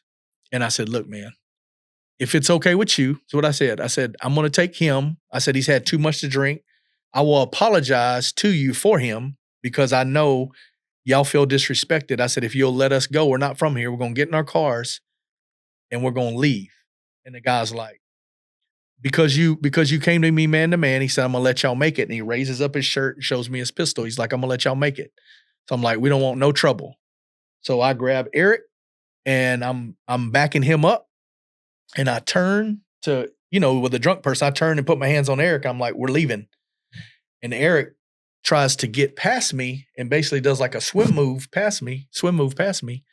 And as soon as he does that, they feel like all bets are off. So they start swinging. So they just start beating on Eric. Eric's so drunk he can't fight back. They start beating on Eric. Eric's getting stabbed, all kind of stuff. I'm fighting these guys. At this point, I'm just trying to get up out of this situation the best I can. So I'm fighting. I remember rolling up under a car, coming out the other side, just trying to get out of the environment. And the only other guy that's with me, there's other Haystack and them's up the road, but they don't want to come down there because they're like, we didn't come here for that. Mm-hmm. This is my problem with Haystack. This is his personal manager, who was his best friend. He wouldn't even get out of the car, and he's bigger than all of us. And I'm like, I told him when I got back up there, I said, bro, that's your boy. That's your 50-50. It's supposed to be your best friend. I said, he's down there getting stomped on, and you wouldn't go down there. So none of them would come down there. So it was so crazy at the end, Matt. This went on for like 15 minutes. I ended up getting stabbed in the shoulder with a beer bottle. But it was so bad, I'm going up the road trying to get back to the cars, that people were just coming out of the crowd that had nothing to do with the fight, because I was white and I was into it with a bunch of black people at the time. They're coming out of the crowd swinging at me. And so I'm just ducking people and trying to throw people over me and get up out of here. And I'm just shoving people and just getting back to my vehicle. So I get up there and I'm like, come on, we got to go get Eric. He's down here getting beat on. They're like, no, man, we didn't come here for this. We came here for rap. We didn't do this. And I'm like, I told Haystack to his face, I said, man, you weak, bro. Like, you weak. That's your boy. Like, I would never let him like that, right? I did everything I could for him. So anyway, I go to the hospital, get stitched up. Eric ends up having to stay in hospital for days. So this makes MTV news because it's on Bubba Sparks' birthday. So MTV News is airing it the next day, 3 men stabbed at Bubba Sparks' birthday party. So my name is thrown up there. And I had moved out of Nashville, but I was living in a city about 20 miles away, just trying to stay out of the way when all that stuff went down. So what I didn't know is the feds had indicted me, and they had an indictment, but they didn't know where I was. So my name shows up on MTV News. So now the feds are like, oh, he's in Smyrna, Tennessee. Right. Because that's where I had to give him an address. He's in Smyrna, Tennessee. So I still got this tube hanging out of my arm, and I go back home, and about 3 days later, I'm with the chick, and we're fixing to, fortunately for me, we had been running back and forth from there to Bowling Green because she had a bunch of friends up there. This particular day, we weren't taking nothing up there. We were just going to collect money. So she had this Mercury Cougar. So we were in that. We literally probably got 5 minutes from the house. And as we're driving down the road, cops come past us, do a U-turn, hit the lights. I'm like, we ain't got nothing in here. We're good, right? So I'm just thinking traffic stop. So of course they pull over, come up. As they're walking up, I see them pull their weapons. They draw down. It's 2 or 3 of them draw down, like, get out the car. I'm like, whoa. Like, it's a traffic stop. We ain't done nothing. Mm-hmm. Like, get out the car. So they handcuff me, set me on the ground. And they're like, we got some people who want to talk to you. For what? They're like, you'll know. So I sit on the back of the car on the ground, Indian style, with handcuffs for like 20 minutes. And then there was this big loop that came down that brought you had to come off this big loop from the highway that brought you down to the side road we was on. And sure enough, I've been sitting there and I'm just looking to see who's coming in. The white avalanche and then a black avalanche right behind it. And they come up at the same time and they pull up together. And I'm like, this ain't good. Sure enough, the same guys I had sit at that table with and told them I was leaving, both of them walk up, flip out their paper, United States of America versus William Arthur Smotherman. I'm like, they're like, you know what this is? I'm like, not really. They're like, this is what we told you we was going to do. So you belong to us now. So they take me on my way back. They're asking me all these questions, right? Well, there was another altercation that happened between me and one of the guys who used to run for me. We were cool. He had left his girl behind at the club one night, right? And we all called ourselves a family, so I'm not leaving people there. She's like, Greg left me. can I get a ride home? So I don't take her home by myself. I bring another guy with me as a way to say, ain't nothing happening here. Right. So I bring my buddy with me. We take her home one night, and Greg had ran off to who knows where because we were all really close. So we drop her off. We're at the house. Greg calls. He was like, where's Brooke? I was like, I brought her to your house. He's like, I'm on my way over there. I was like, okay. So we waited on him to get there so he could see it was nothing funny. Yeah. Because it was me and another guy purposely. So he comes in and he's like, oh, you trying to play Captain Save-A-Hole, blah, blah, blah, blah, blah. I was like, bro, you left her. What are you talking about? I'm not going to leave her behind. Like, it'd be no different than if my baby mama was here. You wouldn't have left her behind, right? And so he just starts. Probably would have. Yeah. So he just starts running his mouth. And I told you I had anger issues anyway, and I was just mad at the world. So he just started running his mouth. So I just got up in his face like, what you want to do? He takes a swing at me. So I end up whooping him in his living room. Well, they get me in the back of the car and they start telling me, well, tell me about the hammer situation. I'm like, I had a hammer because I was working in my garage. Right. That was one incident. And it was like, then your boy Greg couldn't wait to come down here and tell us how you jumped on him in his own house. I said, I jumped on him? I was like, I didn't jump on him. They were trying to use that as leverage to say that I was doing something, right? Right. Or I was intimidating their witnesses. I'm like, no, these are two separate incidents. And here's what happened behind all of them. So anyway, they take me down there, and this is a funny part of the story. They start telling me this story about there's in Memphis, Tennessee, there's like a hotel there that the ducks ride the elevator. I can't remember the name of it. But anyway, they're telling me the story, and I'm like, well, I mean, what does this story have to do with anything? They're like, if this story is boring you, he said, it's about as boring as your conversation right now, so shut up, because I wouldn't talk, right? So that as they're taking me back to the county jail, they're trying to ask me all these questions. I'm still trying to play dumb. Anyway, I get booked, go to federal holding for like a week. I get out on bond a week later on my own recognizance. So I get out. They're mad. They're hot. They can't hold me. So go back to the little area where I was living. And now I'm like, I know I'm going to prison eventually. I got to make as much money as possible. So at the time, I'm messing with these guys that had. You're digging the hole deeper. Oh, yeah, deeper. So at the time, the real estate guys, I actually, the guy who was serving, he had the plug for the at the time, wouldn't mess with me directly because they're like, you can't pay it back if something happens. They've already indicted you. You're going to prison. So I brought the real estate guys in. So they come in and they got money. So now they're dropping off. One of the brothers had a house in Smyrna where it was like a big old school barn. And so they would bring the tractor trailer load full of weed. It'd be 2,000 or 3,000 pounds over there. We would unload it all, count it for a day. We'd be up 24 hours counting it all. So this is why I'm out on bond. So we'd count it all, and then they would let me take as many as I want, and I'd go to Bowling Green with the girl I was dating, and we get rid of it there. So in the process of me doing this, all is going well.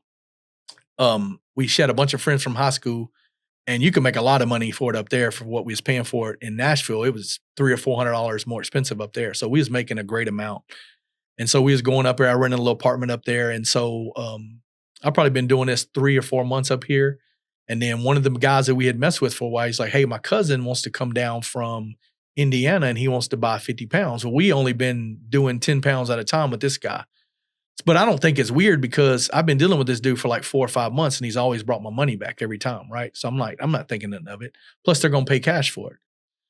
So we set this deal up. They're going to come down and get it. So this particular day I bring enough up there to serve them as well. And he's like, meet me at Cracker Barrel. Well, I used to have my little brother drive it up there because I'm out on bond and I don't want to drive it at the time. So he would drive it up in his little S10.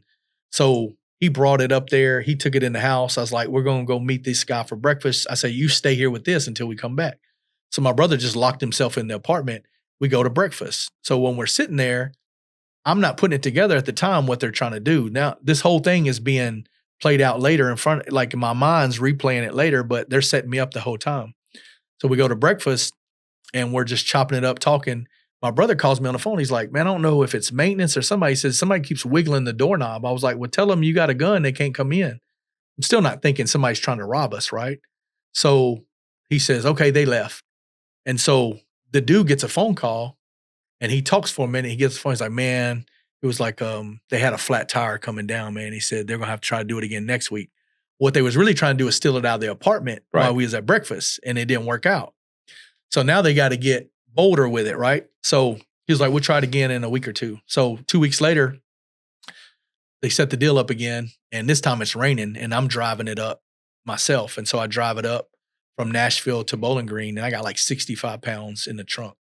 So I get to the apartments, and I'm always, at this point, I'm scanning. I'm always paying attention because I'm out on bond. I'm running crazy, you know, so I'm scanning the parking lot. I don't see anything suspicious. I do see a white Suburban, but as I'm looking across the parking lot, it don't look like anybody's in it because, you know, when you look over at a parking lot and you see if people sitting in the car, I didn't see anybody sitting in the car, right? So it was a white Suburban. So I'm like, maybe I said, I don't think nothing's going on. So as soon as I popped the trunk and I grabbed the box that it was in, it was 65 pounds. I grabbed the box. I hear the engine across the parking lot rev on that white Suburban. And I was like, and then I see it moving forward real fast. And then I see lights come on, police lights come on. I'm like, oh my God. So I grab it and I just run into the apartment and I lock the door. And within, the girl's like, what's wrong with you? You look spooked. I said, I don't know what I just saw, but it's not good. Within 10 seconds, boom, boom, doors kicked in. It's two black dudes with DEA uniforms on. Right. They bought at the gun and knife show. They're draw down on me. Get on the ground, get on the ground, get on the ground. I'm like, all right. So I get on the ground. The girl thinks that it's the police. Yeah. And she's cussing and going. I was like, please hush your mouth. Just cooperate, right? She's like, they ain't gonna treat me this way and they ain't gonna do this. So they handcuff us from the back, they lay us on the floor, put a pillow over our heads. I'm like, I'm praying. I'm like, please don't let me die here, Lord. Mm-hmm. This ain't it. I got a daughter that I promised I wouldn't, you know, that I don't know. There was a lot of things going through my head. So anyway, they don't do anything. They ramshack the house. The whole time she thinks that it's the police and it's not. So finally I hear silence for like 10 minutes.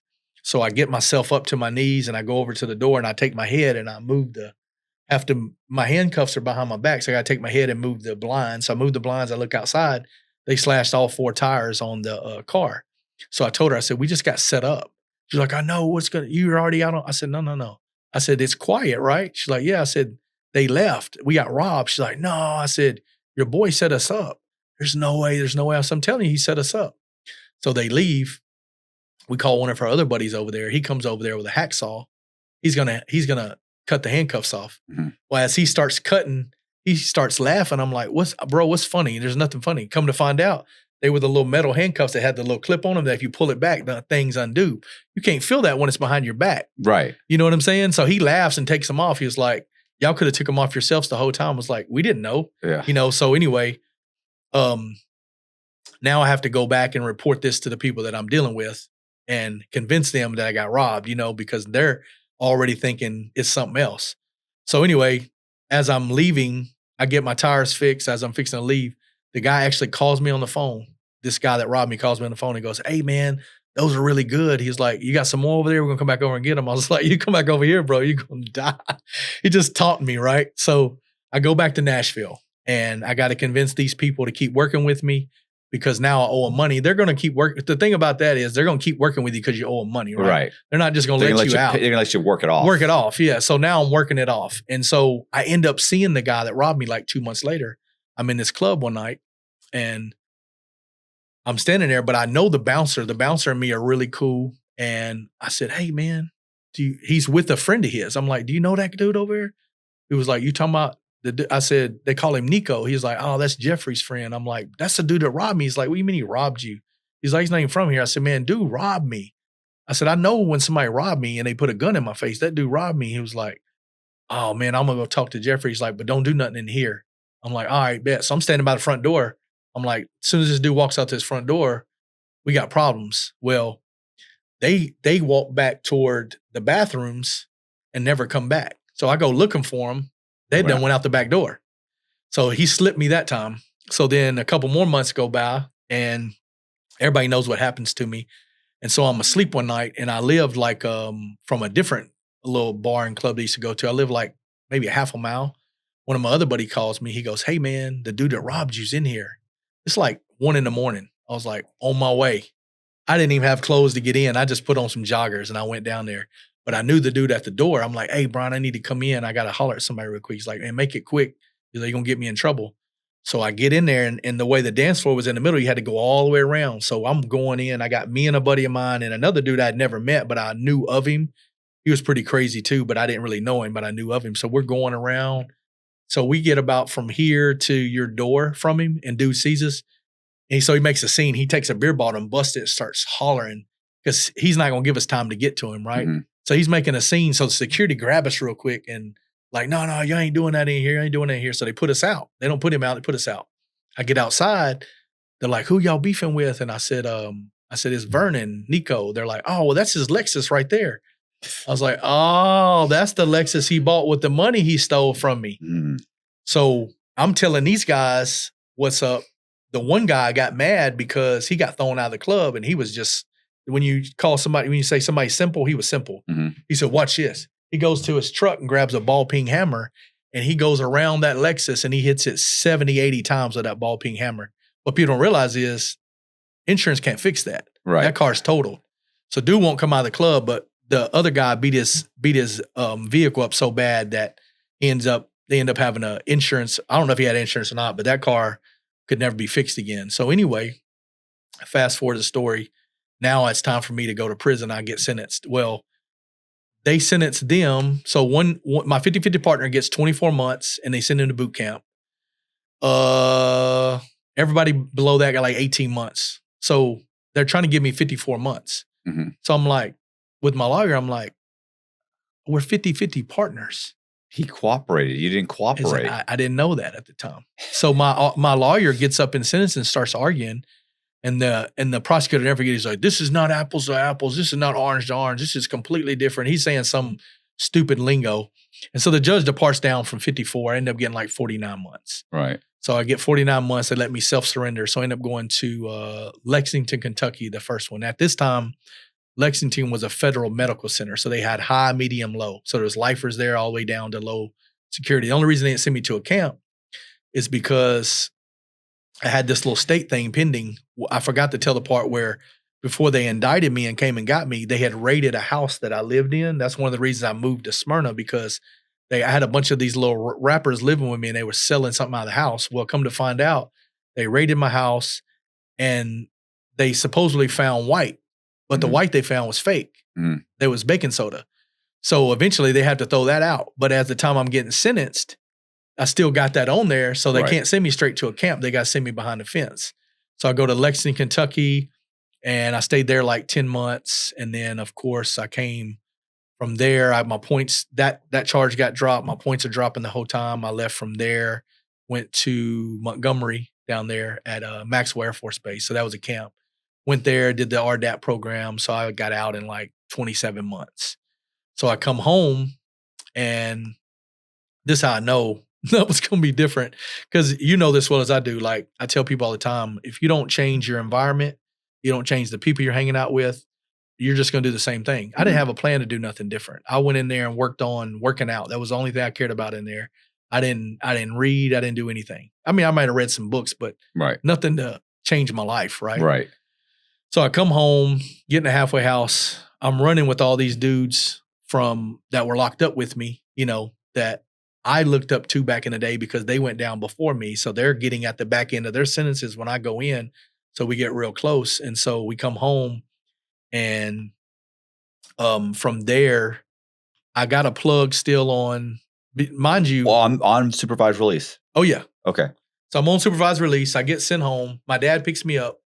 He's bringing me back to the halfway house, and he's telling me all along, son, you got to do this different. You got to do this different. You got to do this different. I hear you, Dad. I hear you, Dad. My dad told me right then, he said, I will not do this with you again, because he was the one bringing my daughter to see me. He was the one burning the interstate up. It's like, I'm not doing this with you again. I was like, okay. So anyway. Yeah, he's got his own fucking demons to deal with. Absolutely. Yeah. He don't want to keep doing this with me. Yeah. So he'd cleaned his life up and started a plumbing company and all this at this time. Right. But still, he done seen what this leads to, right? So I come home, and I'm in the halfway house. Well, at this time, they they weren't putting you on ankle monitors this time. They was doing like when they finally sent you home, instead of the ankle monitor, they was doing the little calls where they call you on the telephone, verify your voice. Well, we figured out real fast, just forward the phone call. Mm-hmm. So I was out. Same guy that I'm gonna finish the story about the guy that robbed me. So I'm out one night. I'm still in the halfway house, but I'm forwarding the phone to my cell phone. So when they call, we already knew like around the time they're gonna call. So they would call me. I'll run to the bathroom and get in one of them stalls and act like I was asleep. If you sleep hot at night, you know how disruptive that can be. When you're not resting well, everything else feels harder. Your focus, your mood, even your recovery. GhostBed is here to help you fix that. They've spent decades perfecting how to build a bed that's comfortable, durable, and designed to actually help you rest. Every GhostBed mattress features premier materials, proven cooling technology, and their exclusive ProCore layer, a targeted support system that reinforces the center of the mattress where the body is heaviest. It helps keep your spine aligned and your back supported, so you can wake up ready for anything 2026 throws at you. Each mattress comes with a 101 night sleep trial and a 20 to 25 year warranty, so you can try it risk-free, knowing it's built to last. Shipping is fast and free. Most orders arrive in 2 to 5 days. GhostBed has great prices to begin with, up to 50% off comparable brands. And Inside True Crime listeners can get an extra 10% off site-wide for a limited time. Just go to ghostbed.com/Cox and use promo code Cox at checkout. That's ghostbed.com/Cox, promo code Cox. Upgrade your sleep with GhostBed, the makers of the coolest bed in the world. Some exclusions apply. See site for details. Hello. Right. Oh, is this Mr. Smotherman? Yes, him. Okay, we're just checking on you. Yeah, I'm home, So I'm coming out of the bathroom after one of them calls one night, and I'm walking out of the bathroom. I had got removed from all the dudes I was with, and all of a sudden I feel someone hit me with a bottle, like on the back of my head. I get smacked in the back of the head with a beer bottle. So I'm like, they hit me like that, and then I feel somebody jump on my back. So I just kind of grabbed them and threw them off of me. And then I feel somebody swing at me from this side. So then somebody grabs me, and the person that grabbed me was bigger than me, because you could tell when somebody grabs you. Like, he grabbed me up in like a full Nelson, and he drags me down this hallway into this kitchen. He's like, relax, it's security, relax. And I'm like, I'm cool. He was like, what happened? I asked him, what happened? He's like, I don't know. He was like, it was 4 black guys. They was trying to jump on you. He's like, I don't know how they got in here. He said, because they weren't dressed to be in this club. They all had on like tank tops. And I was like, I ain't got no beef with nobody. I ain't even lived in Nashville in a couple of years. He was, I'm just telling you. So I go back to my group of guys and I'm talking, and they're like, what happened? And I told them, and another guy that's with it, he goes, it was about a Lexus. I'm like, what do you mean a Lexus? He was like, dude said you totaled his Lexus. I'm like, it's the same dude that robbed me. Right. So this has come full circle. I'm out of prison now, and he's in the club trying to jump me because another dude that was close to him told him I was home. So that story kind of falls dead from there, because with him, I never really saw him after that. They end up getting, him and a bunch of people end up getting indicted later and does a bunch of state time.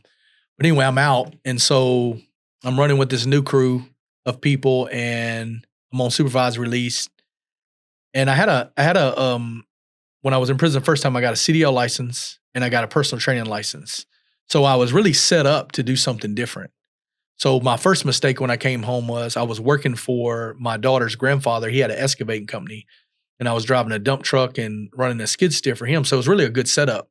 And I left there because I wanted to go work for this other guy who was doing like home construction. But it was really just because I wanted to hang out and be able to escape the halfway house as much as possible, right? Right. So really that was my first mistake. So I had it made there and I left. And so I get through the halfway house, and I meet this blonde-headed chick. There's always a woman coming into the story, right?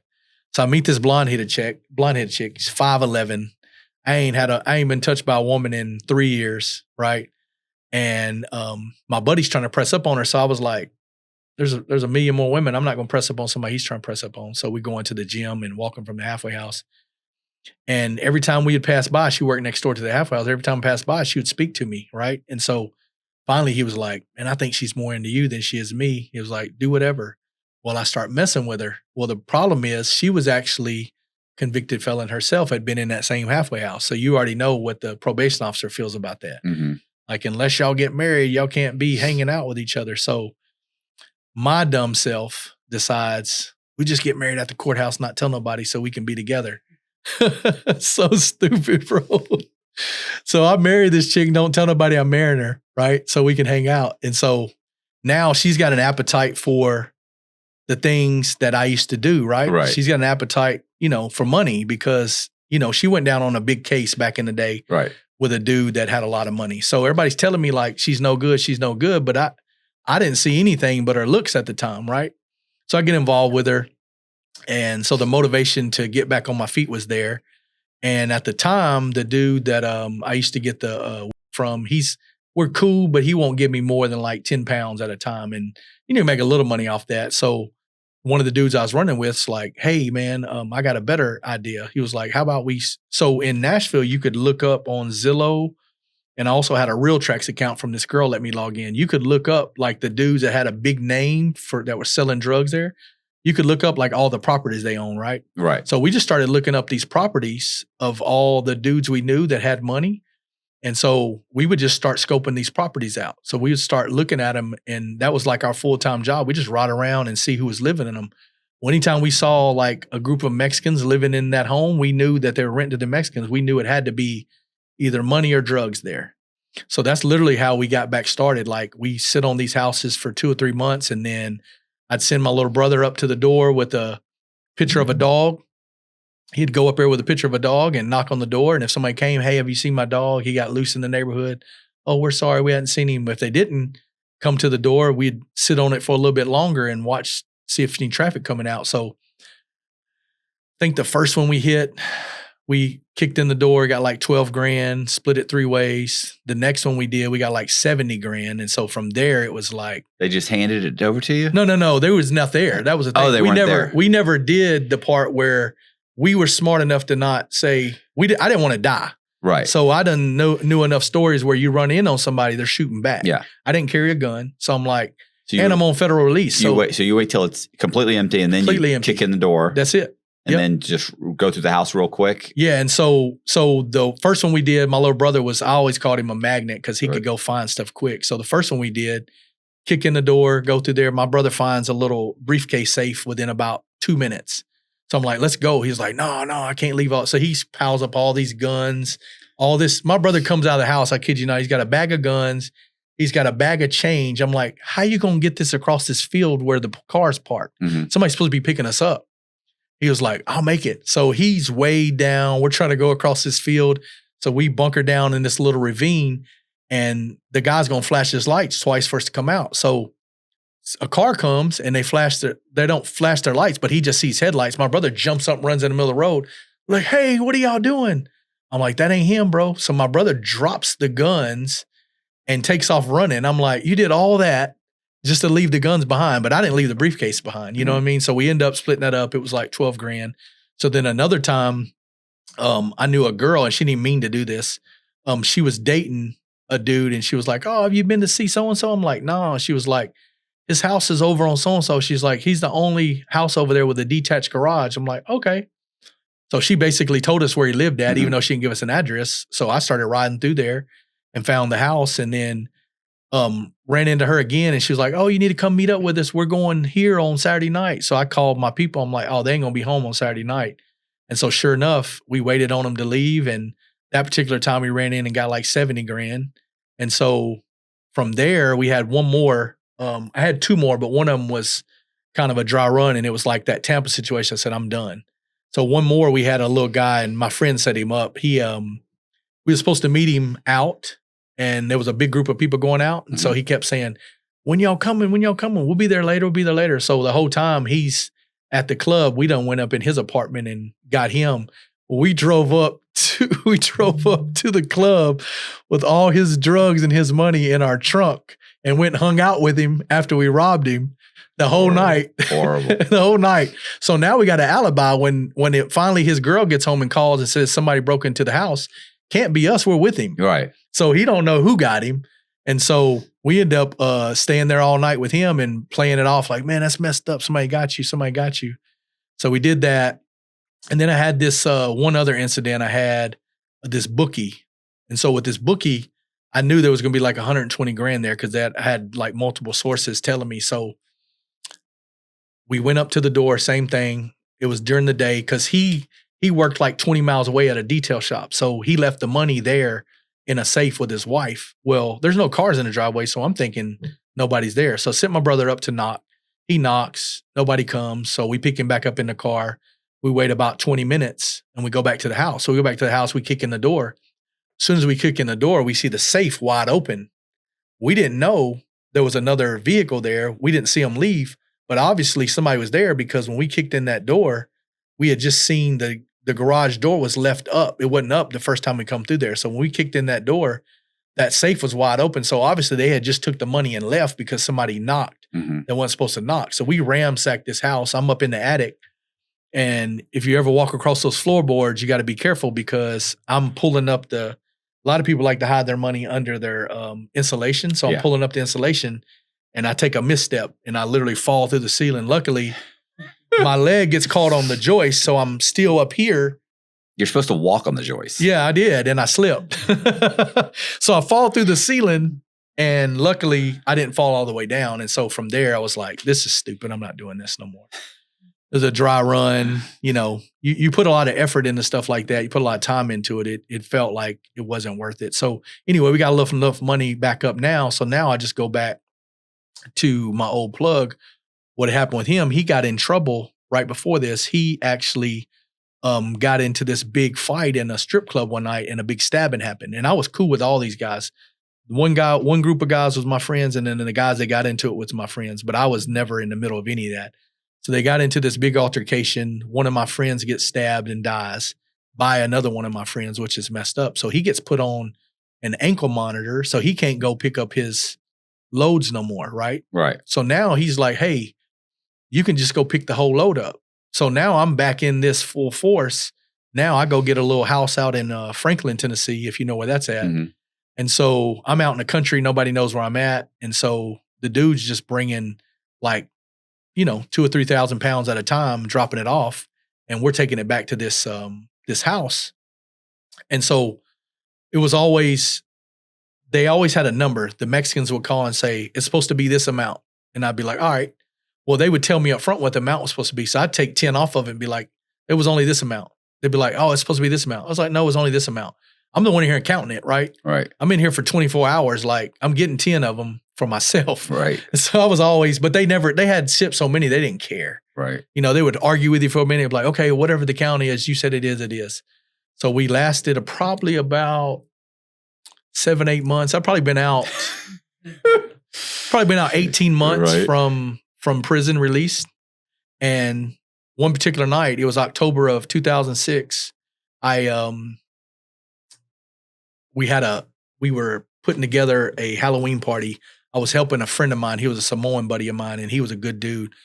And he wanted me to help him like put the money up for this party and he was going to split the money with me because he was one of the people bring a lot of people. He knew a lot of people. He get a lot of people to show up. So we're over there that day. And mind you, it'd been like 4 to 6 weeks since the last time we got a load in. And so our lifestyle, we had been running back and forth from Atlanta, doing all these things, partying. So when you have that much access to money, you have a lifestyle to keep up with it, right? So when you go 4 to 6 weeks without anything, like it really adds up. You would think somebody would be saving their money. We're going through it, right? So 4 to 6 weeks go by, all my people are calling me. So it wasn't that I didn't have money. I had money, but it was more about me letting other people down. I'm like, oh man, we need some more. We need some more. We got to feed our families. And so I felt responsible for those people, right? So this particular night, my guy calls me that's on the ankle monitor. He's like, hey, the load's coming in. He said, stay by your phone. So it's already like 11:30 at night. We never did nothing that late, ever. We never did it past a certain time of the day. We always did it in the middle of traffic on purpose, So long story short, we hang around. About 1 o'clock comes. He's like, the load's 45 minutes away. So about 2 o'clock, sure enough, they call and say, it's going to be at this location. So I sent my brother over there. I'm up the road. I had a Range Rover at the time. And so I'm up the road in the Range Rover and my brother goes down there. He's got a white Mercury Sable. So the deal is go down there, pick up the van that's full of what's in it. drive it back to the house. We'll unload it, go back and get your car and swap back out. Yeah. So he pulls up. I'm sitting up the road for like 30 minutes. I'm like, it don't take 30 minutes to swap a van out. So I'm hitting him on the two-way radio because we had the Nextels two ways. Mm-hmm. So I'm hitting him. I'm like, hey, bro, what's going on? Give me a minute. I'm like, what's going on? So sure enough, 30 minutes go by. He's not answering his phone. I'm freaking out. He comes driving up the road at 2:00 in the morning in the white Mercury Sable. He had unloaded all the weed from the green van into the white Mercury Sable. It was 1,091 bricks of marijuana. They look like little VCR tapes. The Mexican brought it up from Atlanta, said that he couldn't wait for him to swap the vehicle out because he had to be back at work the next morning because he was going to work at 5. So he had to get back to Atlanta. He was already going to be late. So I told him he should have aborted the mission. So anyway, he comes past me, the whole car squatting like this, gets on the bypass. I let him get about 4 or 5 miles down the road and I take off behind him. And so as I get close to him, he hits me on the two ways like, bro, go home. I just saw the helicopters. I'm like, I don't see no helicopter, bro. I'm like, get off the phones with that mess. I was like, you're crazy. He was like, I'm telling you, bro, trying to save you, go home. I saw the helicopters. I'm like, bro, I'm responsible for this. So sure enough, we go, there's a bypass in Nashville called Brawley Parkway. Takes you to like the main interstates. So we take that and he gets probably about 4 or 5 miles ahead of me. I know which direction he's going. So I get off the interstate. He's already gone. I come up. I get off the interstate to the right. I take a left on this road called Franklin Road. It leads you all the way into downtown Franklin. So when I take that left, I saw 2 cars fly up behind me.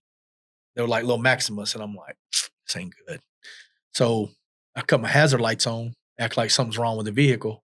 So I slow down to about 30 miles an hour. My brother is probably 2 or 3 miles ahead at the red light, but the red light's supposed to be flashing. It's not supposed to be red. It's 2:00 in the morning. It's supposed to be flashing light. That light never was that color at that time of night. It was always flashing. So it was a flat road, so I could see him for like a mile and a half out, but I'm going super slow. These cars ain't trying to go around me. I know something's up. So as I'm approaching probably like a mile away, that light's red the whole time. It takes me like 4 minutes to get up to that light. Right. That light never changes. As soon as I get up behind him at that light changes. I told him, I said, you go left, I'm going straight. He hits the left, I go straight. They come out of everywhere, swarming on us. So I take them on a little, not really a chase. I take off up the road on them. They hit the lights. I take the little two-way radio and I sling it into the woods. My little brother takes him. He's so silly. He takes him on a chase in a white Mercury Sable. You're not getting away from him. You got 1,000 bricks in there. It's weighted down. You're not getting away from him. So he takes him on a long enough chase just to like get his bearings for a minute, and they end up pulling us both over. Well, they take us back to Davidson County, which is Nashville. Well, that much Davidson County, you might get a $100,000 bond. It's not that big of a deal there because in Nashville, it's a big hub for drugs. Right. So they see lots of drugs. They see lots of drugs. So they take us back to Nashville because that's where we picked it up at. That's where he picked it up at. I never had it in my vehicle at all, right? So they're saying it's constructive possession on me. It's yours. We know it's yours. Mm-hmm. So they don't got no phone. All they got's my brother's word if he decides. So they take us back to interrogation. I tell them, my brother called me, said he was drunk, driving home from a club. I was following him home. That's all I know. I had the chick that was, the other problem of the story is I had that chick with me that I was married to, right? Mm-hmm. So knowing she done been to the feds before herself, she's out on federal probation like me.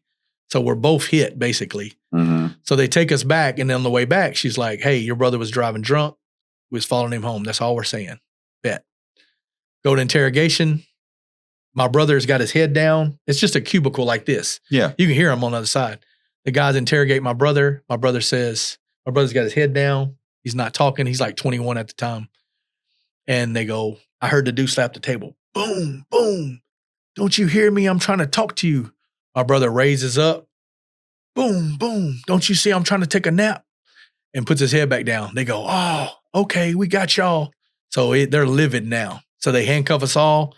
They take us back to Williamson County. The problem in Williamson County is they were giving people $20,000 bonds for just driving on a revoked license. Mm-hmm. It was one of the fourth, at that time, it was the fourth richest per capita counties in the nation. They did not like anything going on there. Like that was like the place where you do not mess up there, right? So they drive us back there, put us in the holding cell. My brother's laughing. I'm like, bro, we're hit. He's like, oh, it ain't no big deal. I said, it's a big deal for me, not for you. So he thinks it's a big joke. So anyway, go to court the next day, no bond. Week later, Halloween night, I go back in the courtroom. They give me a $250,000 bond. They won't give him no bond because he had got caught with a pistol like 6 months before that. So he was on a probation violation. So now I'm on a federal charge. Well, no, it's a state charge. Now I'm on a state charge, a new state charge with a federal violation pending possibly because, again, I'm not caught with nothing. You're right. But my brother's not talking, so they really don't have a lot on me, but they got enough to hold me. And so this is where my life changes completely, right? So I'm in this county jail and I'm just broken. I'm just like, I've made a mess of my life. I'm like, God, if you're real, show me something. Like, And so they do a church call and I go to a Tuesday night. It's Halloween night, 2006. I go to church call and a voluntary chaplain's in there. He's giving his testimony of his life. It's been 40 years since he had been in the life he was in, but he's telling a story like it's been 40 years now. At the time he's telling the story, it'd been like 20 years since he had been in the life.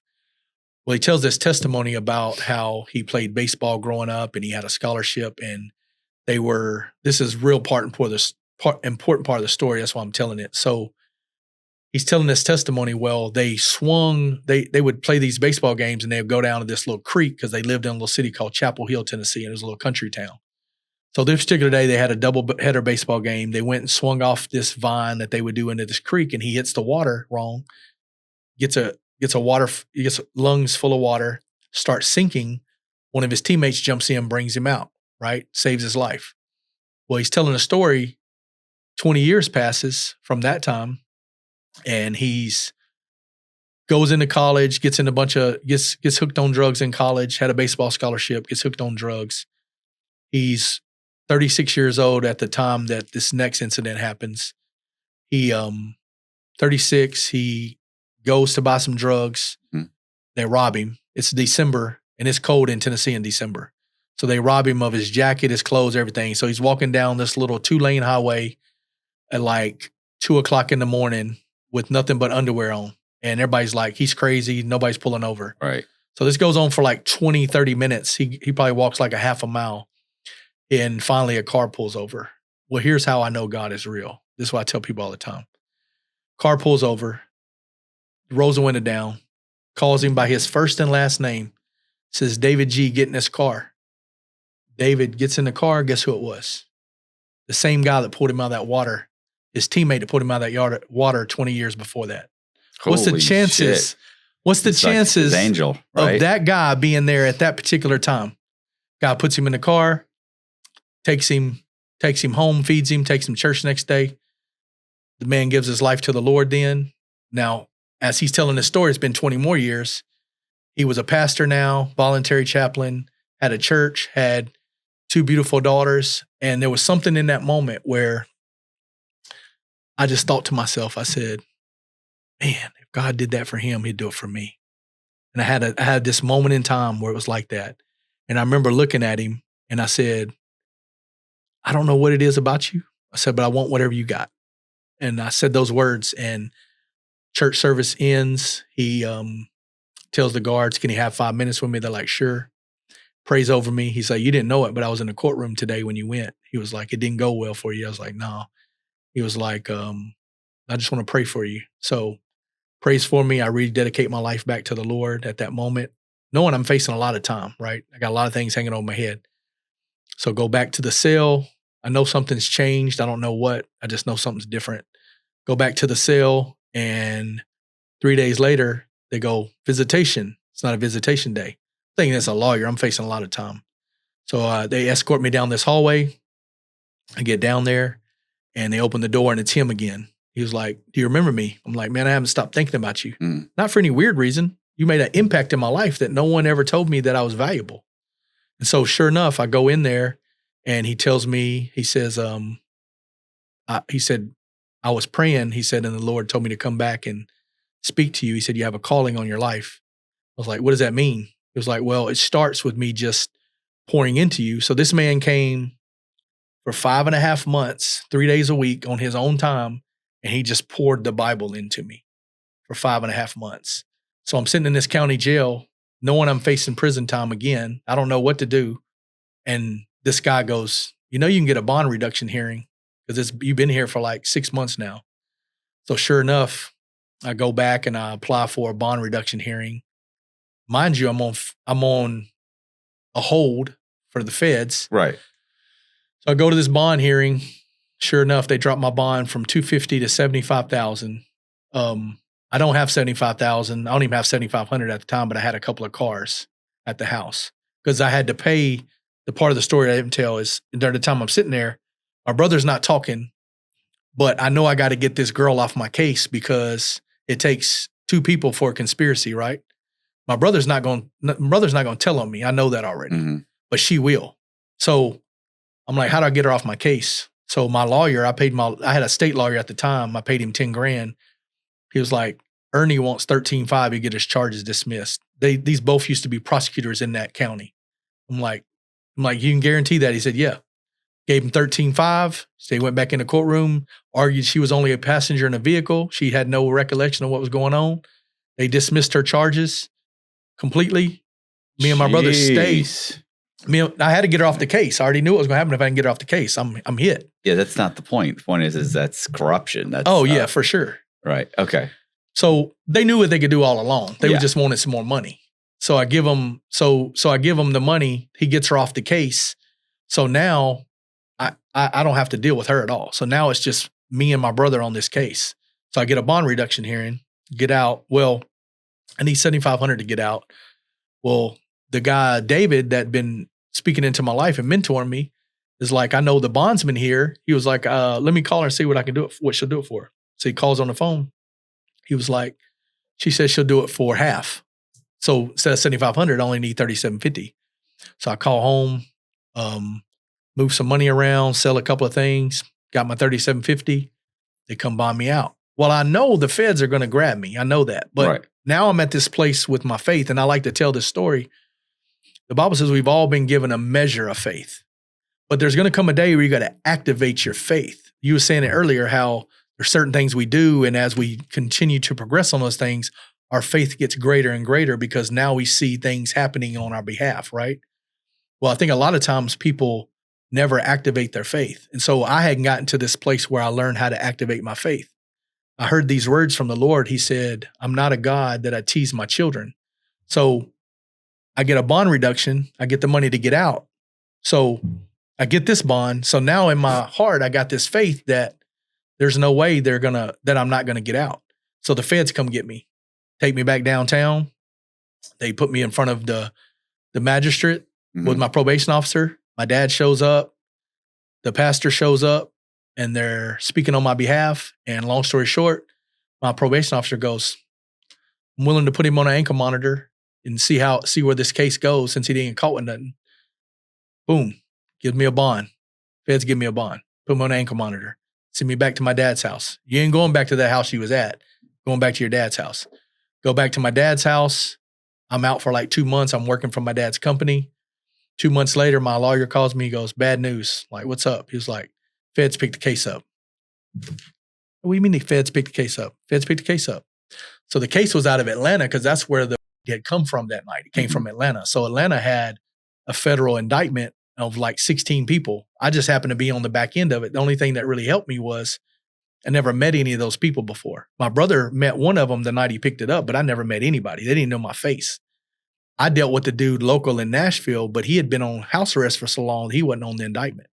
They might have him on a phone conversation, but they didn't really know who he was. Right. So I have to go self-surrender. They take me to Atlanta. I go through all this. I get to Atlanta, go for a bond hearing. The federal judge gives me a bond. The prosecutor is like, There's no way he gets a bond. He said, I'm taking it upstairs. So he takes it. They send me back across the street to ACDC. He goes above the judge? Goes above the judge and appeals it. So they send me back across the street to ACDC. I sit there for another 4.5 weeks. I was in ACDC. Microwaves and ice machines. Yeah. I was in ACDC. I know, the weirdest stuff that we get excited about, right? I was in there for about 8 months. Yeah, I was there for 3 months. But I thought it was actually probably one of the better county jails I've ever been in. Yeah, I was in, prior to that, I was in Union City. Horrible. Oh, I heard. Horrible fucking place. I only had to go through Atlanta. I only had to go through the pen for one night. When I first got there, they sent me in the pen overnight, booked us in. There was 6 people in a room with 4-man bunks, had a little roll out on the ground. And all night I'm like, I got to get out of here. Yeah. Cannot stay here. Like all night. I'm waiting every time they call a name from the time I got there about 3:00 in the afternoon. And every time they started calling names, I'm like, surely they're going to call my name. So I probably laid there all night, couldn't sleep. It's probably 4:00 in the morning. They finally called my name. I'm like, down here. I'm beating on the door down here. So they come get me, take me to ACDC. I'm like, this is nice compared to a county jail where I had been. I'm like, this is real nice. So I go to ACDC, go up for a bond hearing. Judge gives me a bond. My prosecutor appeals it, takes it upstairs. I go back across the street, stay there for like another 3 or 4 weeks, go back for another bond hearing in front of an appellate judge. Here's exactly what he said. Appellate judge looks at the situation, looks straight at the prosecutor. Why are we here? Mm-hmm. Prosecutor's like, because I don't think it's right that he's got a bond. Look at his criminal history. Look at this. And she literally looked at, it was actually a female. She looked at the prosecutor. She goes, did the judge downstairs give him a bond? Yes, Your Honor, she did. He did. So why are you up here? We don't go against our own people. If she gave him a bond, I'm giving him a bond. Dress him out. Sure enough, sent me back across the street, dressed me out, gave me a bond, put me back on an ankle monitor. So I stayed out from that point, but that changed my life at that point. So I stayed out on that ankle monitor for like 2 years and some change while the other people are going through the process. Yeah, because none of them know me. Right? And so I'm not saying I'm taking it to trial, but I'm also not pleading guilty to nothing because you don't have nothing. So my brother, they got him on diesel therapy. Every time we send him money, he went to 17 different county jails in a 3-year period. 17. But the whole time, I ain't got nothing to say to y'all. Yeah. At all. So finally, they was offering my brother 36 months. And my lawyer came, was like, they said they'll give you the same amount. First time offender for him. He's already been fucking in the city. Oh, he's walking out of jail. He's going straight to a halfway house. Yeah, absolutely. Right? That's exactly what's fixing to happen. So they come to me and they're like, you can take this to trial or we give you the same amount of time as your brother. And now here's the thing I had in my back pocket. I knew none of them guys knew me, but there was still another guy on the street who had been running for a long time. And he's the one that was on the ankle monitor and he's the one that I was picking up from. So also knew what superseding indictments. If they get him, I'm done. Mm-hmm. He's not going to bat for me, right? So I said, I can fight this, but who's to say if I say I'm going to trial, they're not going to come pick him up later. Right. I said, or they said that you can take this same 36-month sentence. And I said, the only way I do that is if y'all talk to the probation and I want 36 and 36 ran concurrent and I'll sign today. And so sure enough, they gave me 36 probation violation, 36 on this end. Well, when the sentencing come out, the prosecutor's asking for like 6 years or something, right? With enhancements. Dickhead. Yeah. Your Honor, we have an agreement. They're like, oh, we disagree with you.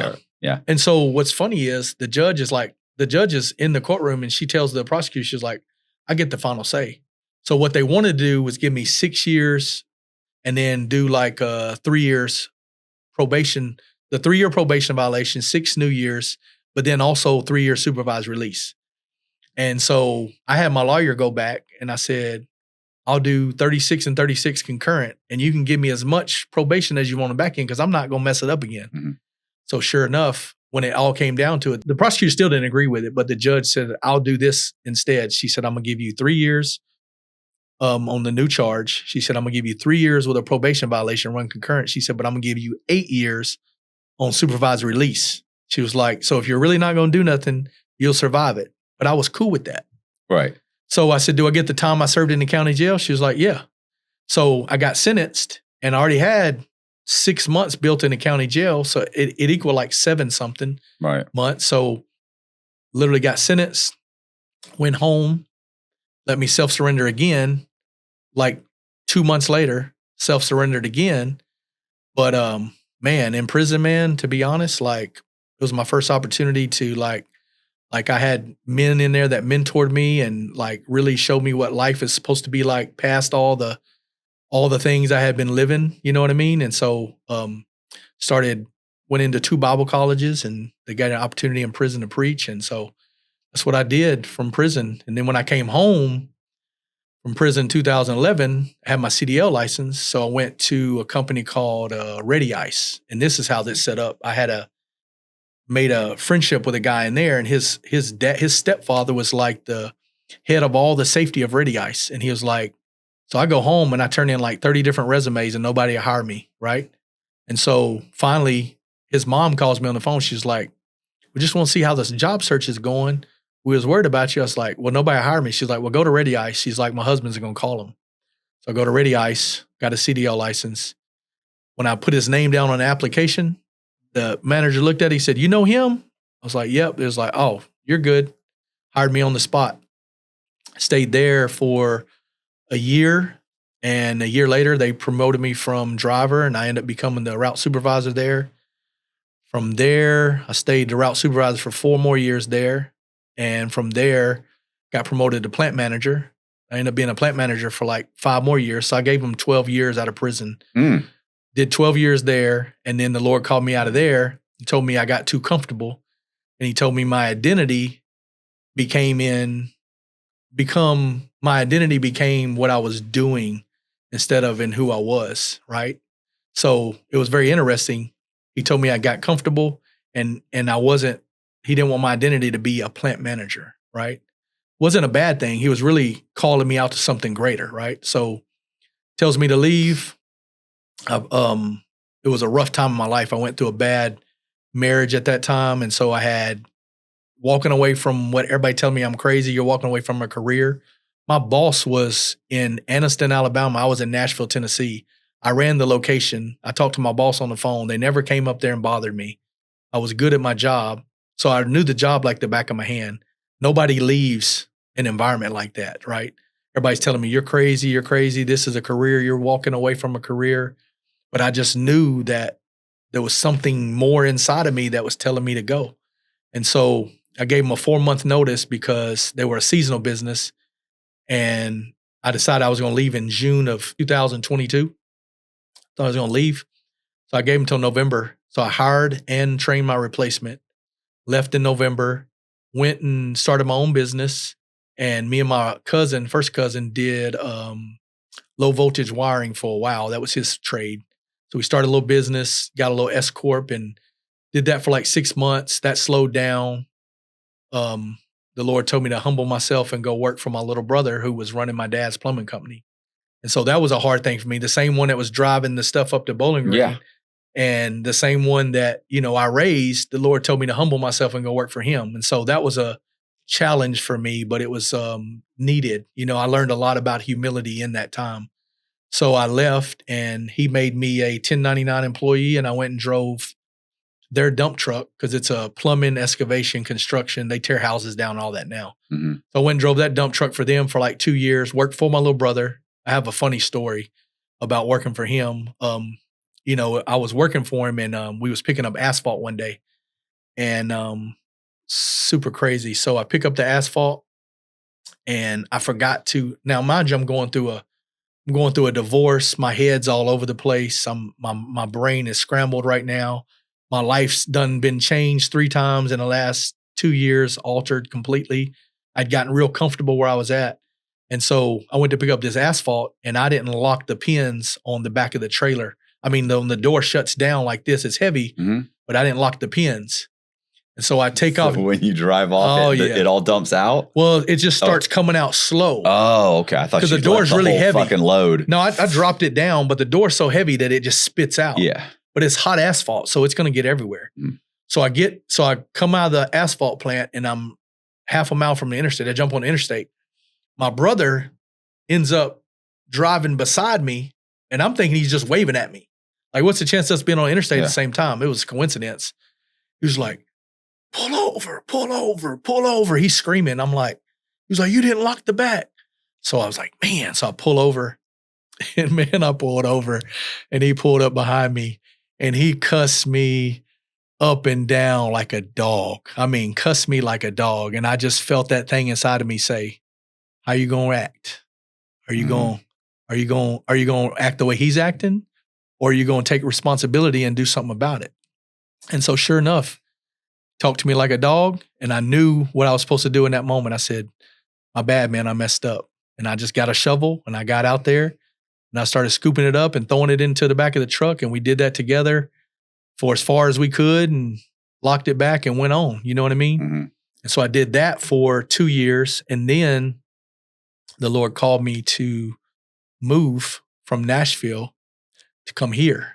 And so to come here, the reason to come here, one of the guys that mentored me when I was in prison, he had planted a church here in Wesley Chapel back in 5 years ago. It'd be 5 years in September. So it's called what's it called? City of God Church. We meet at Benito Middle School. Cross Creek. Yeah, I don't know. You know where the Bridges church? It's where's it at? It's close to 54. It's off 50. It's off 54.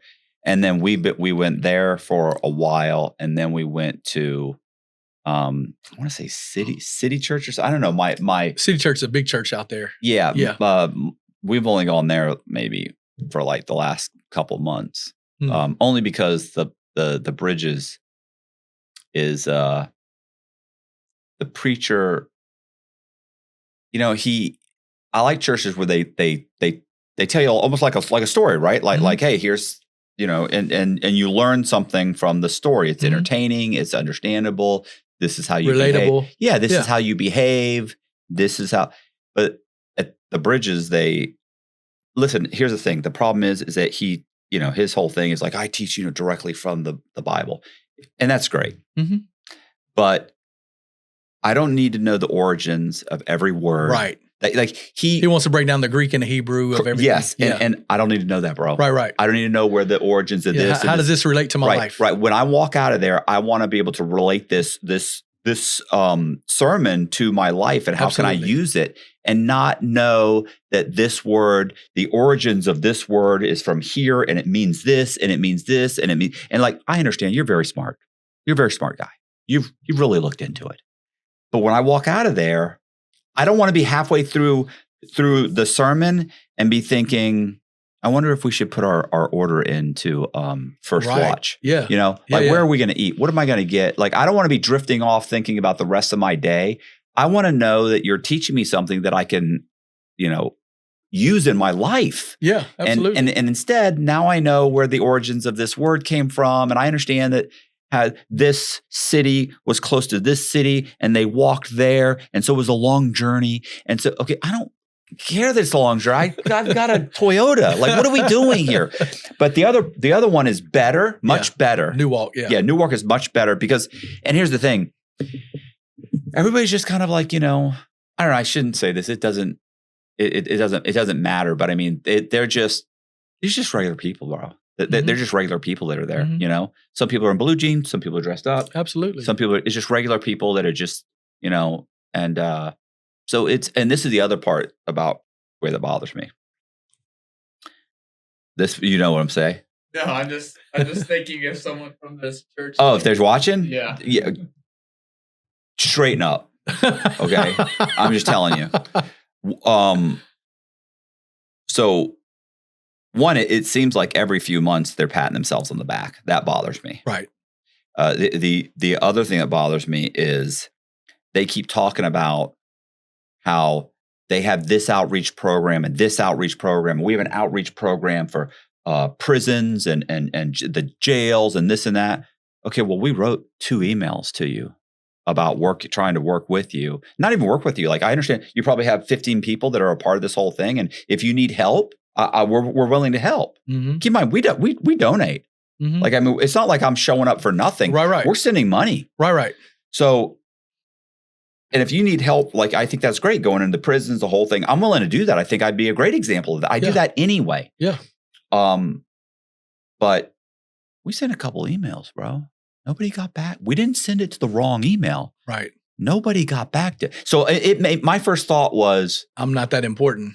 No, my first thought is, do you actually have a reach out program? Got you. Because 2 former federal inmates, my wife and I, reached out to you, sent emails. You didn't respond. Give me a go fuck yourself. We're not interested. Tell me that. Right. Tell me I got your email, but you're not the kind of person I want representing this church. I get it. I understand. I'm not for everybody. Right. But don't not respond. It makes me think, is this just a part of a grift? Like, you're pitch it every single time, but is the pitch simply to say, to make yourself look good, right? For your followers? Yeah. Am I just? Yeah. I want everybody to know I'm a good person. We reach out to the local prisons. Do you? Yeah. And their big thing is that we need help, not just with donations. We need physical bodies. I'm here. Bro. Yeah. It irritates me. And it's funny because it bothers my wife that it irritates me. Yeah. So anyway, then we went to the other one. We like the other place. Like New Walk. I forget the other one that Jess and I went to for like 3 years. The problem is when we moved, it's an hour and 45-minute drive. That's a lot. To get to the other church. Yeah. And it's like, okay, do we spend 3.5 hours driving back and forth at church plus an hour at church? Like, do we spend the entire day going to the church that we like, or do we find one locally? And so I was like, let's find a local church. The other church, and I can't even remember the name of it. I'd call her right now. She'd know exactly. That church, like, every single preacher at that church was amazing. Every one of them were great. Yeah. You walked out, you felt great for the rest of the day. But these guys got to work on. They got to work on some stuff, man. It's definitely characteristics, personalities, and it's Wesley Chapel. Like, they've got money. Yeah, they do. This is not. People are dropping money. Yeah. It's not broke. We're not. So broke. you know where the mosque is on 54? I mean, on Morse Bridge, down by the Shell station in front of Publix. Yes, I do. I do. So there's a lot of like mosques and. Well, there's a big church right there, and then there's a mosque right on the corner of Morris Bridge and Cross Creek. Okay, yeah. There's a Publix right there. So if you coming off Morris Bridge, you make a right on Cross Creek. Mm-hmm. Benito Middle School is up on the left. It's like right dead smack between Bruce B. Downs and it's on Cross Creek, but it's right in the middle of Bruce B. Downs and Morris Bridge. So it's a middle school. So we have to set that middle school up for service every Sunday and tear it back down for school. But during the summer, we only got to tear down half of it. So we got a main auditorium, and then we got a kids area or whatever. Right. So, but we also have, you mentioned the prison. We also have I have an end to that already. So if you're really interested, I can get you connected. So I just flew out to Utah. Yeah. On my own dime, flew out to Utah to talk to a bunch of inmates. Amen. And flew back. Yeah. And, So we have Zephyr Hills up here, Zephyr Hills Correctional up here. Mm-hmm. And they, it's a horrible looking prison. But it's crazy. You know what's crazy, bro? This is the only time I've been somewhere where they have lifers mixed in with people under 5 years. Oh, but the whole prison is literally. Is it a prison or is it a county jail? No, it's actually a prison. It looks horrible. It does, but we go there. We have the fourth Sunday of the month, and then we also do a reentry program. Like, we haven't done it in like 8 weeks because we were traveling for Africa, but we'll do like a 10-week reentry program. But that's the point where we're less like, look, man, we're going to tell you the truth. Like, here's what you expect when you get out. Here's what you don't want to do. Here's what you're going to have to do. So that whole reentry program, I felt like, was way more impactful than us coming on a Sunday night and teaching anything. You know what I mean? Because we're sitting there and they're able to ask questions. They're able to like want to know what this experience was like. And, we're just the raw and the real. That's what I believe in more than anything, the raw and the real.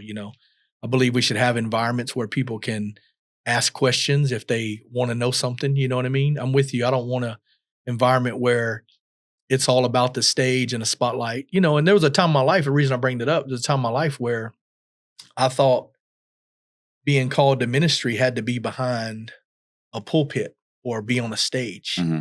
And the Lord had to deliver me from that, right? And I think a lot of people get into performance mode, especially people that are called into the ministry like that. I think a lot of people get into performance mode. If I'm not up here, I'm not important. Well, the Lord had to deliver me from that, right? And so I'm thankful now that this is ministry right here, me and you talking, right? I can meet somebody in Walmart and they're telling me they have something going on in their life and I sit and talk to them. That's ministry to me, right? It doesn't have to be behind some pulpit with all the lights on me on Sunday, but not everybody has that. Right. Not everybody's free from that, but I thank God I am now, but I wasn't for a long time. I used to think that I had to do certain things in order for me to be noticed, you know what I mean? But now I'm far from that place. Like, I guess what I'm saying is I think a lot of us, our identity gets wrapped up in what we're doing for God instead of just merely being a son and a daughter. Our only call in this world as a Christian is to love the Lord as our Father and see ourselves as sons and daughters. I think too many times, too many people get caught up in the performance side of it. If I'm not doing this, this, and this, you see it all the time. If I'm not doing these things, I'm not happy. You know what I mean? Mm-hmm. And that's a trap, in my opinion. So I'm excited for the opportunities that I get inside the prison. I feel like personally for me, I feel like that's my greatest testimony is being able to be real with the people inside from where we came from, but they could close that door tomorrow and I'm still okay. Africa, love that, love going there and loving on the people. And, we were able to do this is my third year in a row. My pastor's fourth year in a row going. And, we fed 750 families for a month over there, helped a local hospital with supplies and food, helped a orphanage school over there with desk and chairs and paid their rent and aftercare facility with food. So all those things are great things, but my identity is not wrapped up in that. You know what I'm saying? I'm not allowing myself as a Christian to be wrapped up in that, and not even my calling to be wrapped up in that.